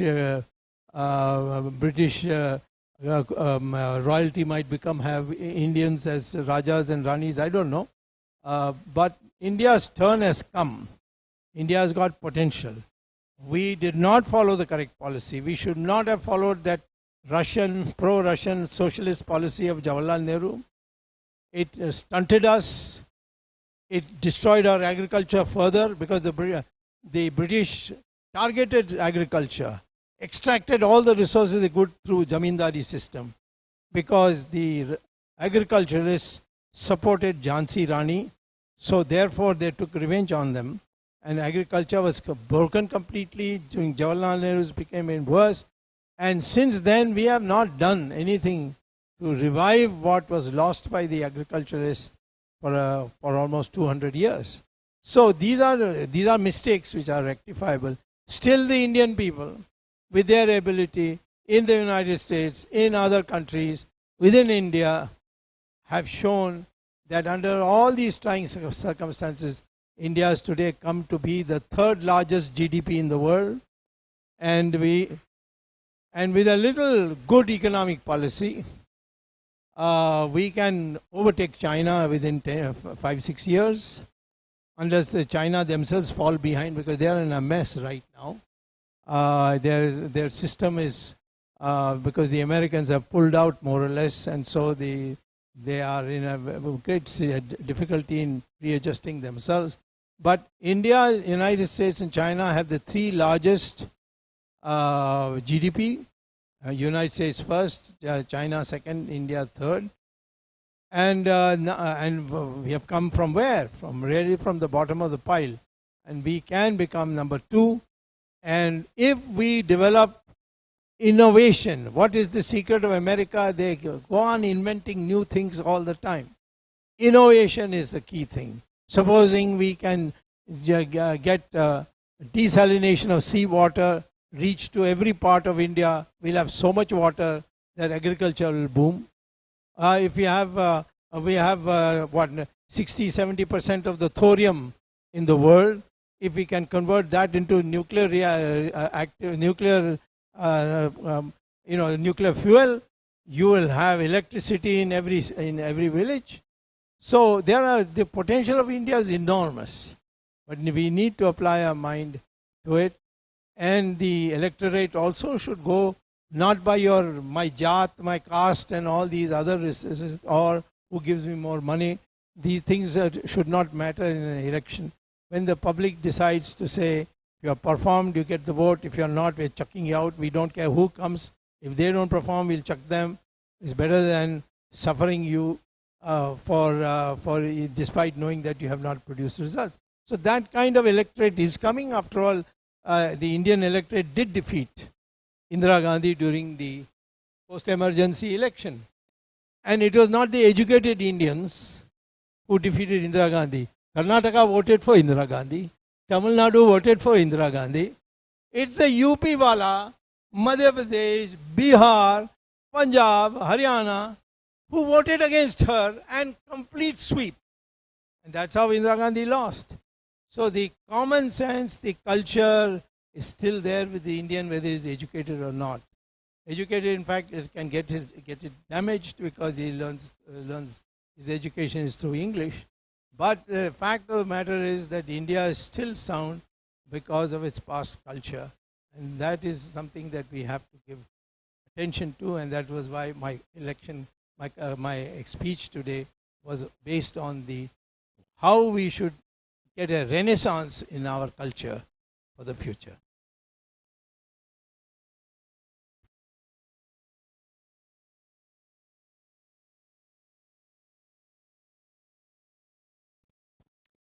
Good morning, sir. This is Aditi. So I would like to ask you, how can schools best manage the transition from early years to school and minimize any negative effect on children, especially those who are from disadvantaged background? Well, first of all, I think to look at the budget of the education, it is pathetic. I think what, 3% of GDP or something like that. 5% of GDP. That's 4.5%. 6 was when Kothari Commission was there. Now we need at least 10. Then that means they're still behind time. Education should be given top priority. Teachers should be paid as high as business executives. And scholarships to the poor should be given liberally. It requires, that is how we were. That's our ancient culture. Even the Raja's children had to go and live in the hut of the teacher. The teacher used to live in a hut, and the Raja's children, like Ram, Lakshman, Krishna, all had to go and learn from the teacher in the most poor circumstances of those days. Today, it's not necessary to not have an air-conditioned classroom. These are easy to provide. But the education sector doesn't have a voice because it's not backed by powerful politicians. In fact, those who don't have an education have become education ministers many times in our country. And those who are educated are not made because they're worried that then he would not listen to the ambassador, to the senior ministers. So I think we have everything in our country. Nothing is lacking. But we need a plan which gives it priority. And that's what is lacking.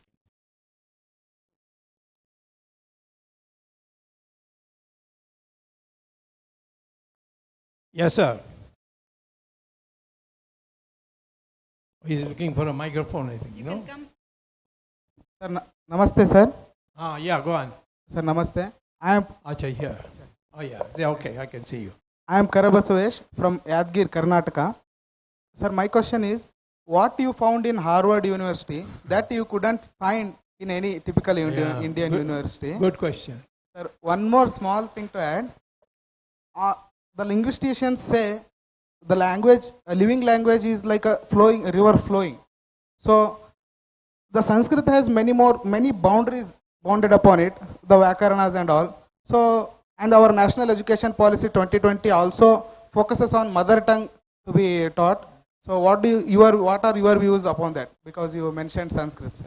Thank you, sir. But I'll take the second question first, then I'll get to Harvard. Okay, sir. You see, mother tongue has to be given first preference till the age of 10. After that, mother tongue can continue as a medium of instruction, but you must learn one other language which will take you all India. At present, there's been an attempt to see if Hindi can play that role, and the constitution also has that. But Hindi needs vocabulary, and vocabulary only can come from Sanskrit. So my guess is that today's Hindi, in another 50 years, even at this pace, will become Sanskrit. Because Hindi will go on getting new words from Sanskrit for more and more complex subjects and so on. And therefore it will become Sanskrit. Rather, it is better, in my opinion, to make Sanskrit as an optional, so a third language. And if somebody doesn't want to learn Hindi but wants to learn Sanskrit, you can do it and allow him to get a foreign language, which is obviously going to be English. So English, mother tongue, and Sanskrit / Sanskritized Hindi. These are the ways on which you can bring Sanskrit back and also improve the interstate communication of the country. Yes, now Harvard. What did I gain in Harvard which I couldn't get here? First of all, here at Harvard, there was no rigid examination system. In fact, most of the examinations I could take the exam paper home, sit and write the answer, especially at the senior level. Because the questions were such that you can't find the answer in a book. Because the teachers were all highly paid. They had themselves PhDs. I mean, Paul Samuelson, Simon Kuznets, the two Nobel laureates, first and second, they were my teachers. One liked my work so much that he became a joint author with me. With, I think, not more than 4 or 5 in his entire life, and he was called the Einstein of economics. And I was a co-author with him on index number theory. So, the teachers there encourage you. I remember when I was in college, in Hindu college in Delhi, there was a mathematics teacher who knew less mathematics than I did. So whenever he made a mistake, I would say, yeah, you made a mistake. So one day he called me outside class and told him, next time you do, I'll rusticate you, saying that you're indisciplined and so on, your career will be finished. Now the same thing almost happened when Professor Samuelson was teaching and I was a student. And he couldn't prove a theorem. And he was standing there looking at it. And then he turned around. None of the students had the guts to tell him or knew what to tell him. But I had come from India with a mathematics master's degree.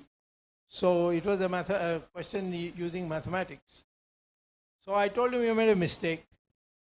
And this is the mistake you made, you have to correct it. So he said, go to the board and show it to me. So I went to the board and showed it to him. And then he said to me, after class, come to my room. So all my classmates, when I sat down, they said, now gone, have you got a ticket to Air India to go back to India? So I went to meet him, and he told me, you have given me a new idea. Would you like to joint author with me? That's how the index number. And overnight I was a hero. As soon as I got my PhD, I got my assistant professorship, I got my associate professorship. If I had stayed in America in another year, I would have got a full professorship. I had research papers, which he used to proofread and tell me, oh no, you add this, add that. These are the things that are special about education generally in America, but in particularly places like Harvard, that is that feeling of a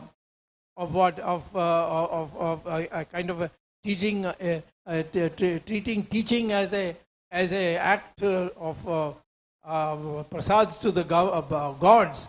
We treat it as an employment in our country, and that is why you are not getting what Harvard is giving to you. Yes, sir.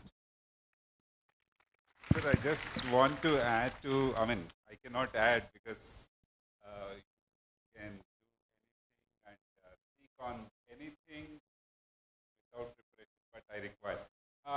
Yesterday I was talking to a child of 5 years old when the tent was being put up, and he was telling that I am a good boy. When I was talking to him, I asked him, how are you good boy? He said that I eat fruits, I don't watch mobile and all that.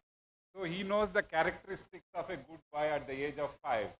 I think this can only happen through interaction, reflection, and logical answering, which child has already. So I think these qualities have to be nurtured. Thank you, sir. I believe that the teacher should always be encouraging. Even when the student is wrong, tell him, okay, next time it need not happen, but this is the way you have made the mistake. Don't do it again. This by this route and that, For that you have to raise the salaries of teachers also.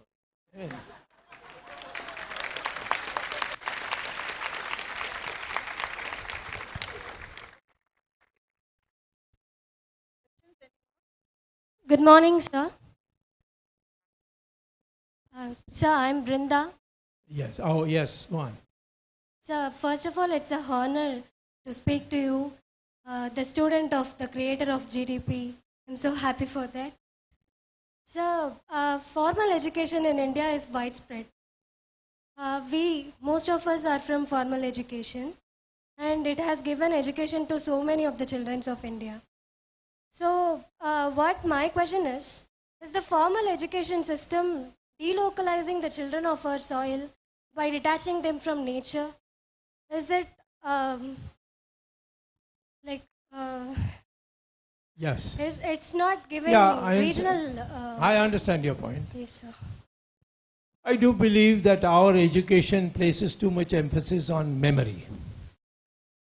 And that's why the Americans would prefer in their universities to allow students to go home and look at their books so that they are tested for their ability to logically reason something. Not know by memory that if this is the problem, this is the solution. We have this in Delhi, these Sachadeva teaching coaches. They will tell you, this exam will come, this question will come in the exam, this is the answer. So you memorize the question and the answer, and perhaps also pass. So that is not going to develop brains. So you have a point. Yes, I think we need change. But coming from where we came, we are much better off than all our neighbors as far as education is concerned. We have produced more famous scientists, doctors and so on. People from all over the world now come to our hospitals for treatment, because not only it is good treatment but much cheaper. So it's I don't think that one should think that we have made no progress. Of course we have made a lot of progress, but we could have made much more progress, and that is why the system requires a review, and we have agencies like NCERT and all that keep reviewing, but I hope they will do it a little faster, because NCERT on our history books is going very slow. Should have been done. We are now in the 9th year of our government, and we should have done it in fact in the first 2-3 years, because there are people who could have done it for you in 3 years, like Rajiv Malhotra in America and others. But there's a problem with the bureaucracy which doesn't want to give up power. And so these people have to run away back to America. So Rajiv Malhotra has gone back. So there are many others also. And I think we should treat it as priority. And And the ministers you appoint should also be in the senior 3 or 4, not anyone who's come yesterday and then you put him as education minister. Thank you, sir. If there are any other questions, is there anybody else? Yes, sir. Hello. Dandavat Pranam, sir. My name is Hirana. I just wanted one answer from you. That is, when our country is called from India to Bharat.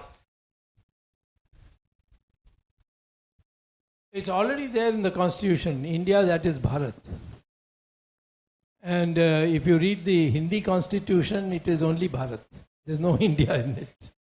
So when you change from English to Hindi or Sanskrit, we will become Bharat without difficulty. Hindustan is a area. Bharat is a nation. And it's been for time immemorial called Bharat. Bharat is the Republic of India. And Hindustan is the culture of India.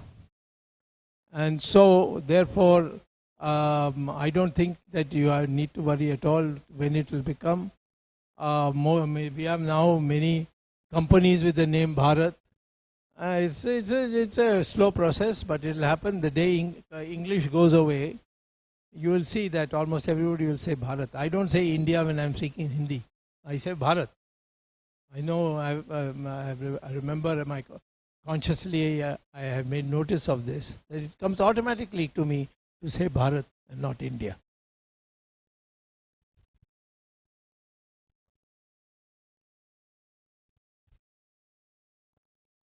So, good morning, sir.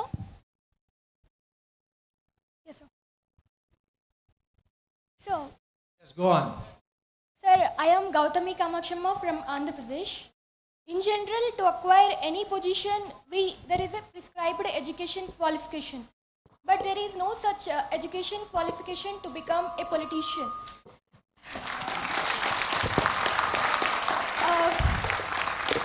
I feel it would be better if there is such a prescribed qualification to become a politician who plays a prominent role in reforming the society, sir. Thank you, sir. You want a politician to become a politician?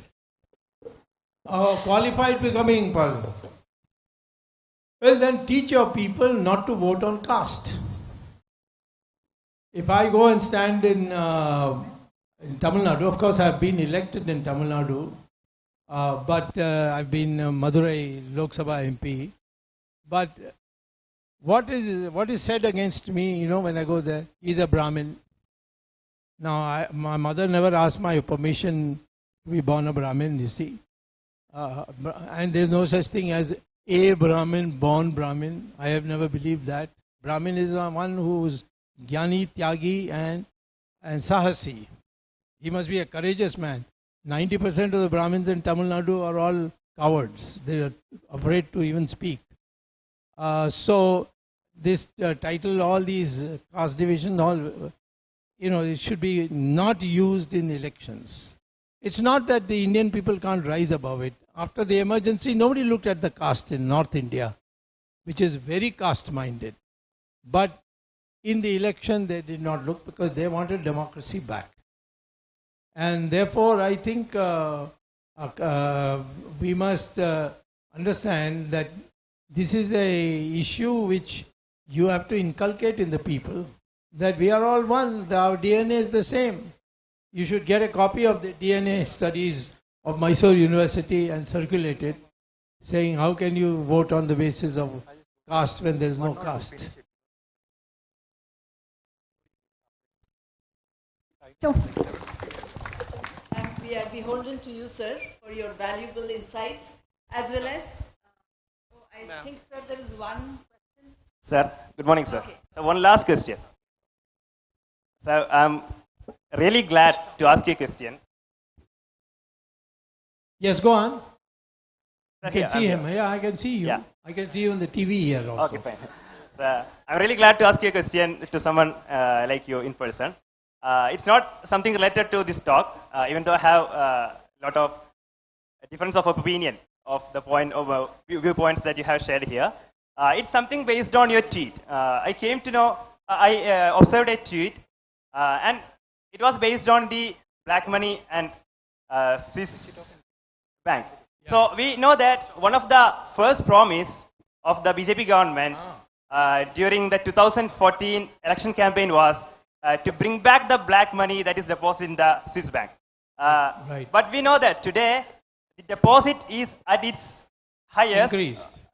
That is the highest of the 14 years. Yes. So my question is, sir, can we really believe in our government that they can curb it?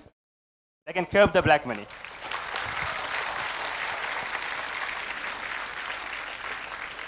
First of all, I'm not in government. I promise you, the day I come to government, I will clean up the entire banking system of the Europeans and the Chinese who are storing our black money. Black money can be cleaned up in no time. It can be brought back. Now, why Mr. Modi's government is not doing it, I'm not in a position to tell you.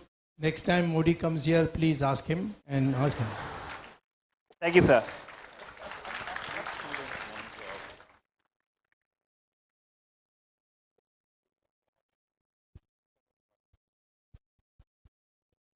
Yes, the school student who wants to ask a question, you can go ahead.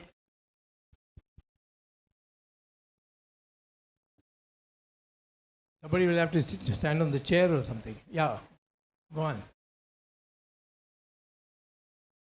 Yes, sir. Good morning, sir. I'm Surabhi. Sir, I had a question. That so, what is that one thing that the education system of our country is missing, and it must need it? So I wanted to ask that. What it is? Yeah, the education system can be overnight improved in this country. If you get good teachers, you will get good teachers if you give them a good pay and give them good status in society.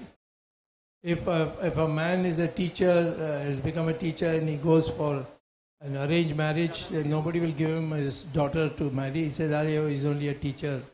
I want him to, my daughter to marry some person who has got an MBA." You know, nobody wants to do it for teachers. So teacher status has to be raised.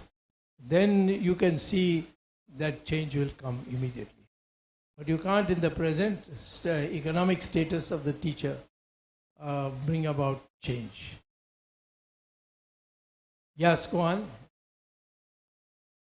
Yeah, go on. Good morning, sir. My name is Surbi Kurbet, studying in class 8.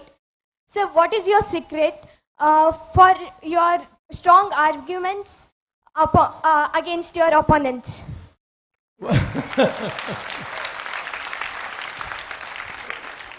You want me to reveal my secret, is it? Then my opponents will know what to do with me. My secret is only this. I have nothing to hide. So nobody can blackmail me. Two, I recommend to all of you, when you find the time, when you are of that age, learn law. The moment you know law, I'm not a lawyer, I'm an economist, but I learned law. And I went to court and practiced myself. And now people think I'm a lawyer. And the moment I say, listen, apologize or I'm going to take you to court, he immediately apologizes. Because if I go to court, I will probably take all his money and his property and he'll be out on the street. And I've won every case. So there are weapons which you need by which people get over. One is law. Because law is something which has become a basic weapon now of the 21st century. And so I tell you all, you do your schooling, do your degree course, and then before you do anything else, do law, even if it means 2 years or 3 years or 5 years. But do it. That's a weapon for you in modern society. Yes, sir. Myself. Yeah, go on. Myself, Arun from 9th. And I wanted to ask you, sir, that we all know that NEP was launched on 2020. So can you say a few words that how NEP can improve the student's life? A few words, sir. Don't smoke, drink, or take drugs. Don't go to cinema for more than once in 3 months. And with your parents' permission. Yes, Then sir. you will see automatically everything else will fall in place. Yes, sir. Sir, and one more thing, sir, few tips for the students who write competitive exams, sir. Yeah, competitive exams are, you can prepare for it, that's not a difficulty. But your mind should be focused on education. The moment you start thinking in terms of these pleasures, which I named you, a little sip of whiskey somewhere quietly when nobody's looking, all these are to spoil you. Don't touch it. And you will see that your brain itself will start focusing you on difficult questions and getting you the answers. So this is all in your hand. It's a question of discipline. Okay? Yeah, madam. Namaste, sir. Myself Sucheta, or Ni Hao. Hi in Japanese. Chinese. Ni hao. Yes, sir. Ni hao. Oh, howda. Oh, Yes, sir. howda. Sir, I know a bit of Chinese. Oh, you do? Yes. Ni chong lai da. Sir, I don't understand. Yeah, that. all right. I said, I'm just learning. I said, where did you come from? Okay, go on. Okay, sir. Sir, I wanted to ask. Everyone gives China a kind of bad look. Like they don't they say like it's not a good country. So, what do you think about China? And Chinese people are very nice people. They are like us, very cultured, very knowledgeable, very hardworking. Today we have a communist party in China. When Deng Xiaoping was there, he was my personal friend in the sense he has invited me, met me. He got Kailash Mansaro opened when I requested him. But the present Xi Jinping appears to have crossed the Indian line of control and occupied Indian territory in the last 2 years. Unfortunately, our Prime Minister is not making it public. I don't know what his strategy is, but he's not making it public. But I can tell you the Chinese have occupied close to 4,000 square kilometers of Indian territory, which was agreed to as Indian territory because we drew a line called line of actual control. They've crossed that and come. So that means it's a breach of faith and we have to go to war with China very soon. And for that we have to get weapons. We don't want American troops and all that because the American troops can't fight for more than 1 month. Then they want to go home. So we need their weapons. And the Americans are willing to give us the weapons if we fight China. Because China is also a problem for them. So we have to demonstrate what Nehru could not demonstrate. That if you cross into our territory, we'll push you back. Yes. That demonstration is necessary. Then you will get the respect of China. Otherwise, you will not get the respect of China. thank you, sir. So I wanted to ask one more question. Okay. That was, what are the most of the differences between India and China? Like in mostly like in educational systems. No, there are differences in systems. Of course, totally. There's no freedom there. You can't speak. Like you can speak here. There are no elections there with the general electorate. It's all Communist Party inside. So it's a dictatorial system. Ours is a democratic system. They are two different things. Okay? All right. Thank you, sir. Thank you, sir. Thank you very much, sir, for patiently taking all the questions and answering them. I thank you very much. Yes, sir, certainly. I now request Professor Hemant Kumar to address the gathering.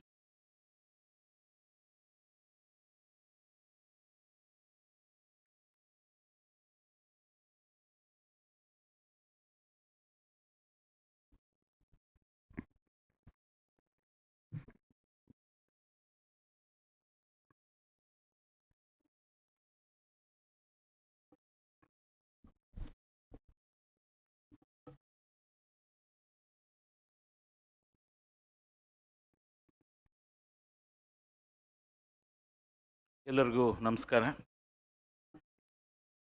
I am very happy to be here on the 60th Foundation Day celebration with the presence of Dr. Subramanyian Swamy, former Union Cabinet Minister, very knowledgeable person and a great economist.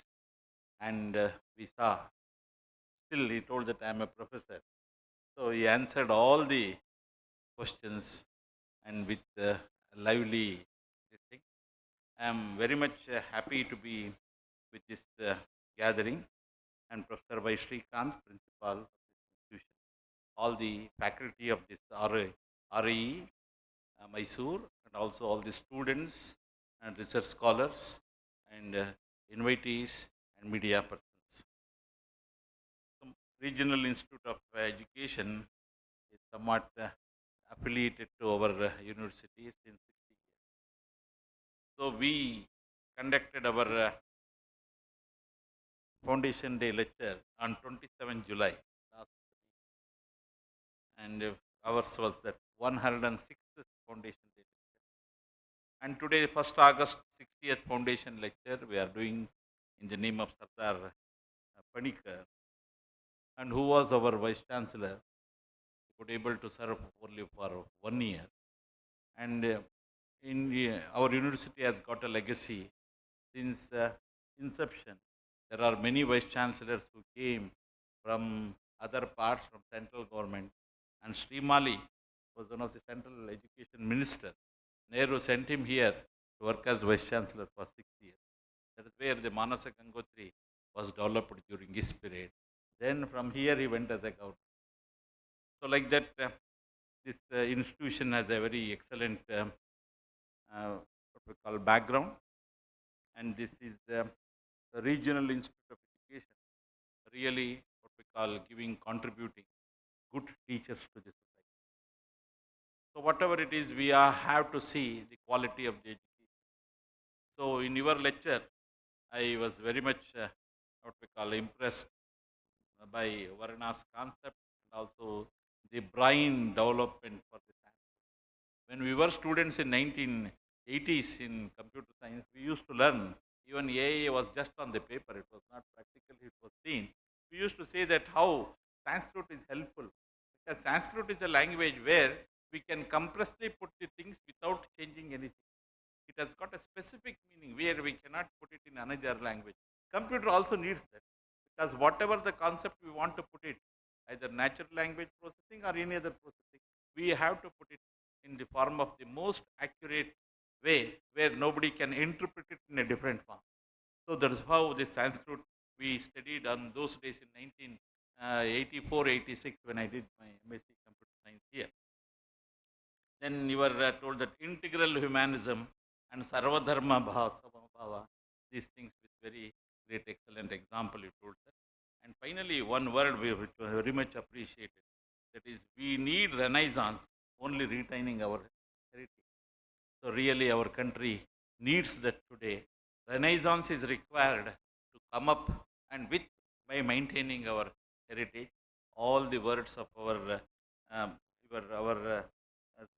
Dr. Subramanyian Swamy is really what we call enthusiastic, giving enthusiasm to all of our things. Finally, coming to our Regional Institute of Education and our education system today, we have just jumped into national education policy. So as you told, sir, teachers are well paid, but no appointment is being taken. I think even Regional College of Mysore has got a lot of vacancies. University of Mysore has got more than 60% vacancy for government has to take care. When you want to make up this as what we call an ideal education system implementing a need, we need good teachers who can really motivate, which is not being happening. So for that, the Regional Institute of Education is producing teachers. So we need to create what we call good teachers, quality teachers, where they can dedicatedly work for the society. So we can see all what we call professions are taking away our good students. Most of the time, our people will come to me ask that we want what we call good school, we want good teachers. Then if I put the question, can your children, can you make him as a teacher? Definitely don't agree. Because teachers are always, what I say, it is not by parents. Teachers are created by the teachers only. By seeing the good teacher, everyone want to become what we call like him. So I also became a teacher, not by any of my father or grandfather was not a teacher. I became a teacher because I saw a good teacher when he was teaching. So I wanted to become like that. I imitated him and I became teacher. I chose this profession, though I was a computer science professor. Like that, what I say always, teacher will create a teacher. A parent cannot create a teacher. So with this, today, this Regional Institute of Education, not only what we call creating the education, it is doing research on education also. Because education system is getting changed because of different policies, different things which are going on in our country. So Indian education system is really very complex. As Professor told, the Harvard system and here. So what we are doing is, whatever there in the Harvard system, we are just putting it in our policy. But we are not creating the teachers of that kind. So this is what is being happening now. The CBCS has come and now national education policy is coming. So where we need to what we call see the education research, because education research is very much important.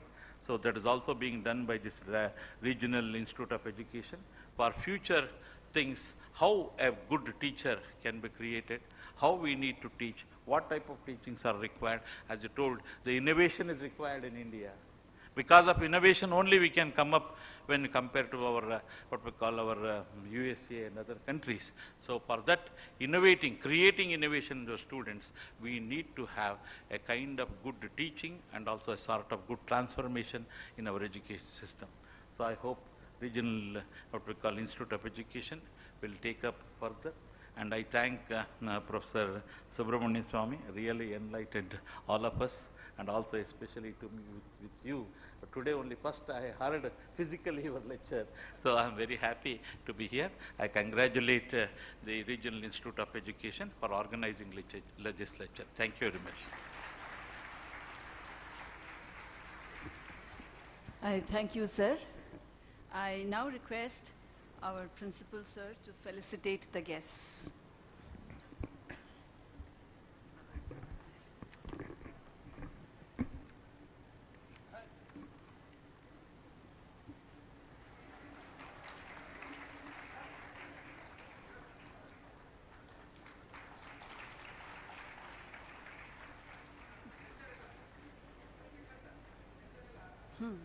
Sir,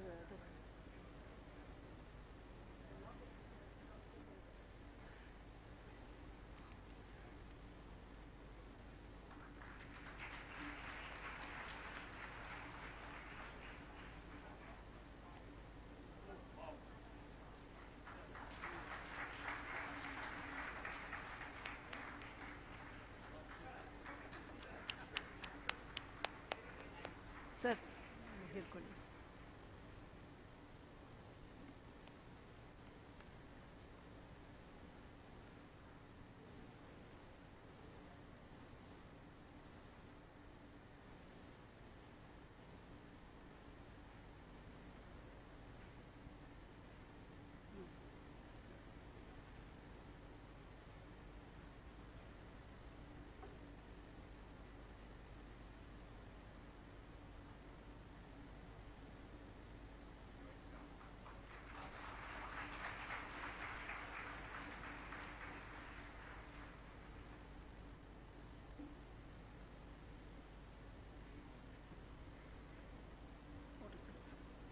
I deem it a privilege to propose the vote of thanks and bring this morning's proceedings to a close.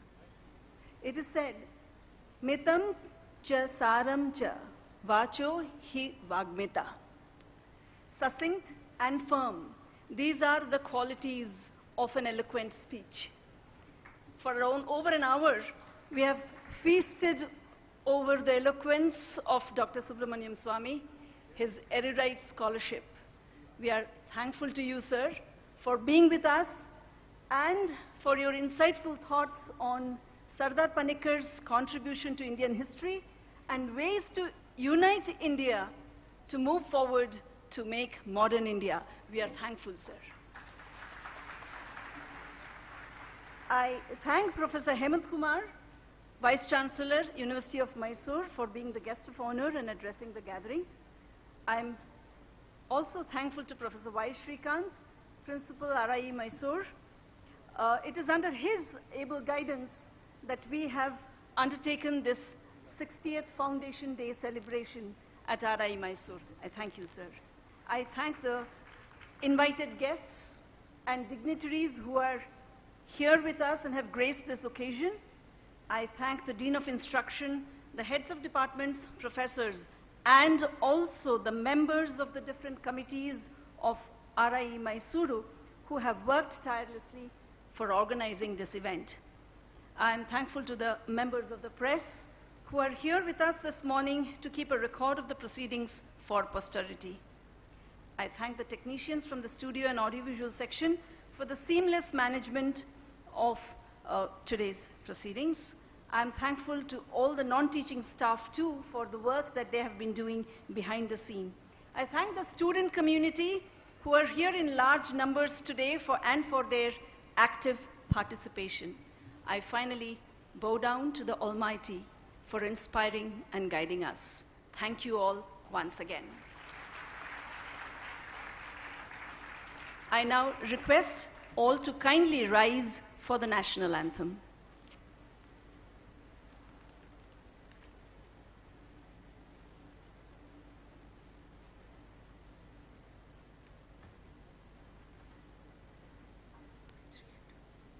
जनगणमनाधिनायक जय हे भारत भाग्य विधाता पंजाब सिंध गुजरात मराठा द्राविड उत्कल भंगा विंध्य हिमाचल यमुना गंगा उच्छल जलधि तरंगा तव शुभ नामे जागे तव शुभाशिष मागे गाहे तव जय गाथा जनगण मंगलदायक जय हे भारत भाग्य विधाता जय हे जय हे जय हे जय जय जय जय हे।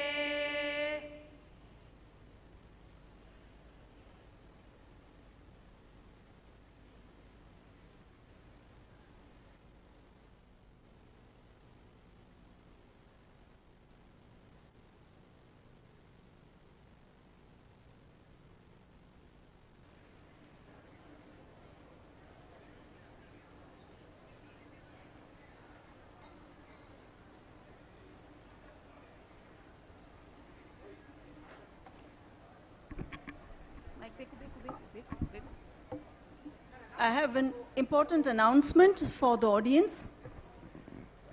There are refreshments arranged for all of you. I request the guests and dignitaries to kindly go for the refreshments to this building, the IUCT building to the right of the stage. The RIE students are asked to gather near the Ganga hostel for the refreshments. The DMS students can go back to school and your refreshments will be provided there. All the faculty, teaching and non-teaching staff of RIE and DMS are requested to gather in the Saraswati hostel. I repeat, the guests and dignitaries kindly go to the IUCT building to the right of the stage for refreshments. The students of RIE to go to Ganga hostel. The students of DMS can get back to their school and have their refreshments there. The teaching and non-teaching staff of DMS and RIE to kindly go to Saraswati hostel. Thank you.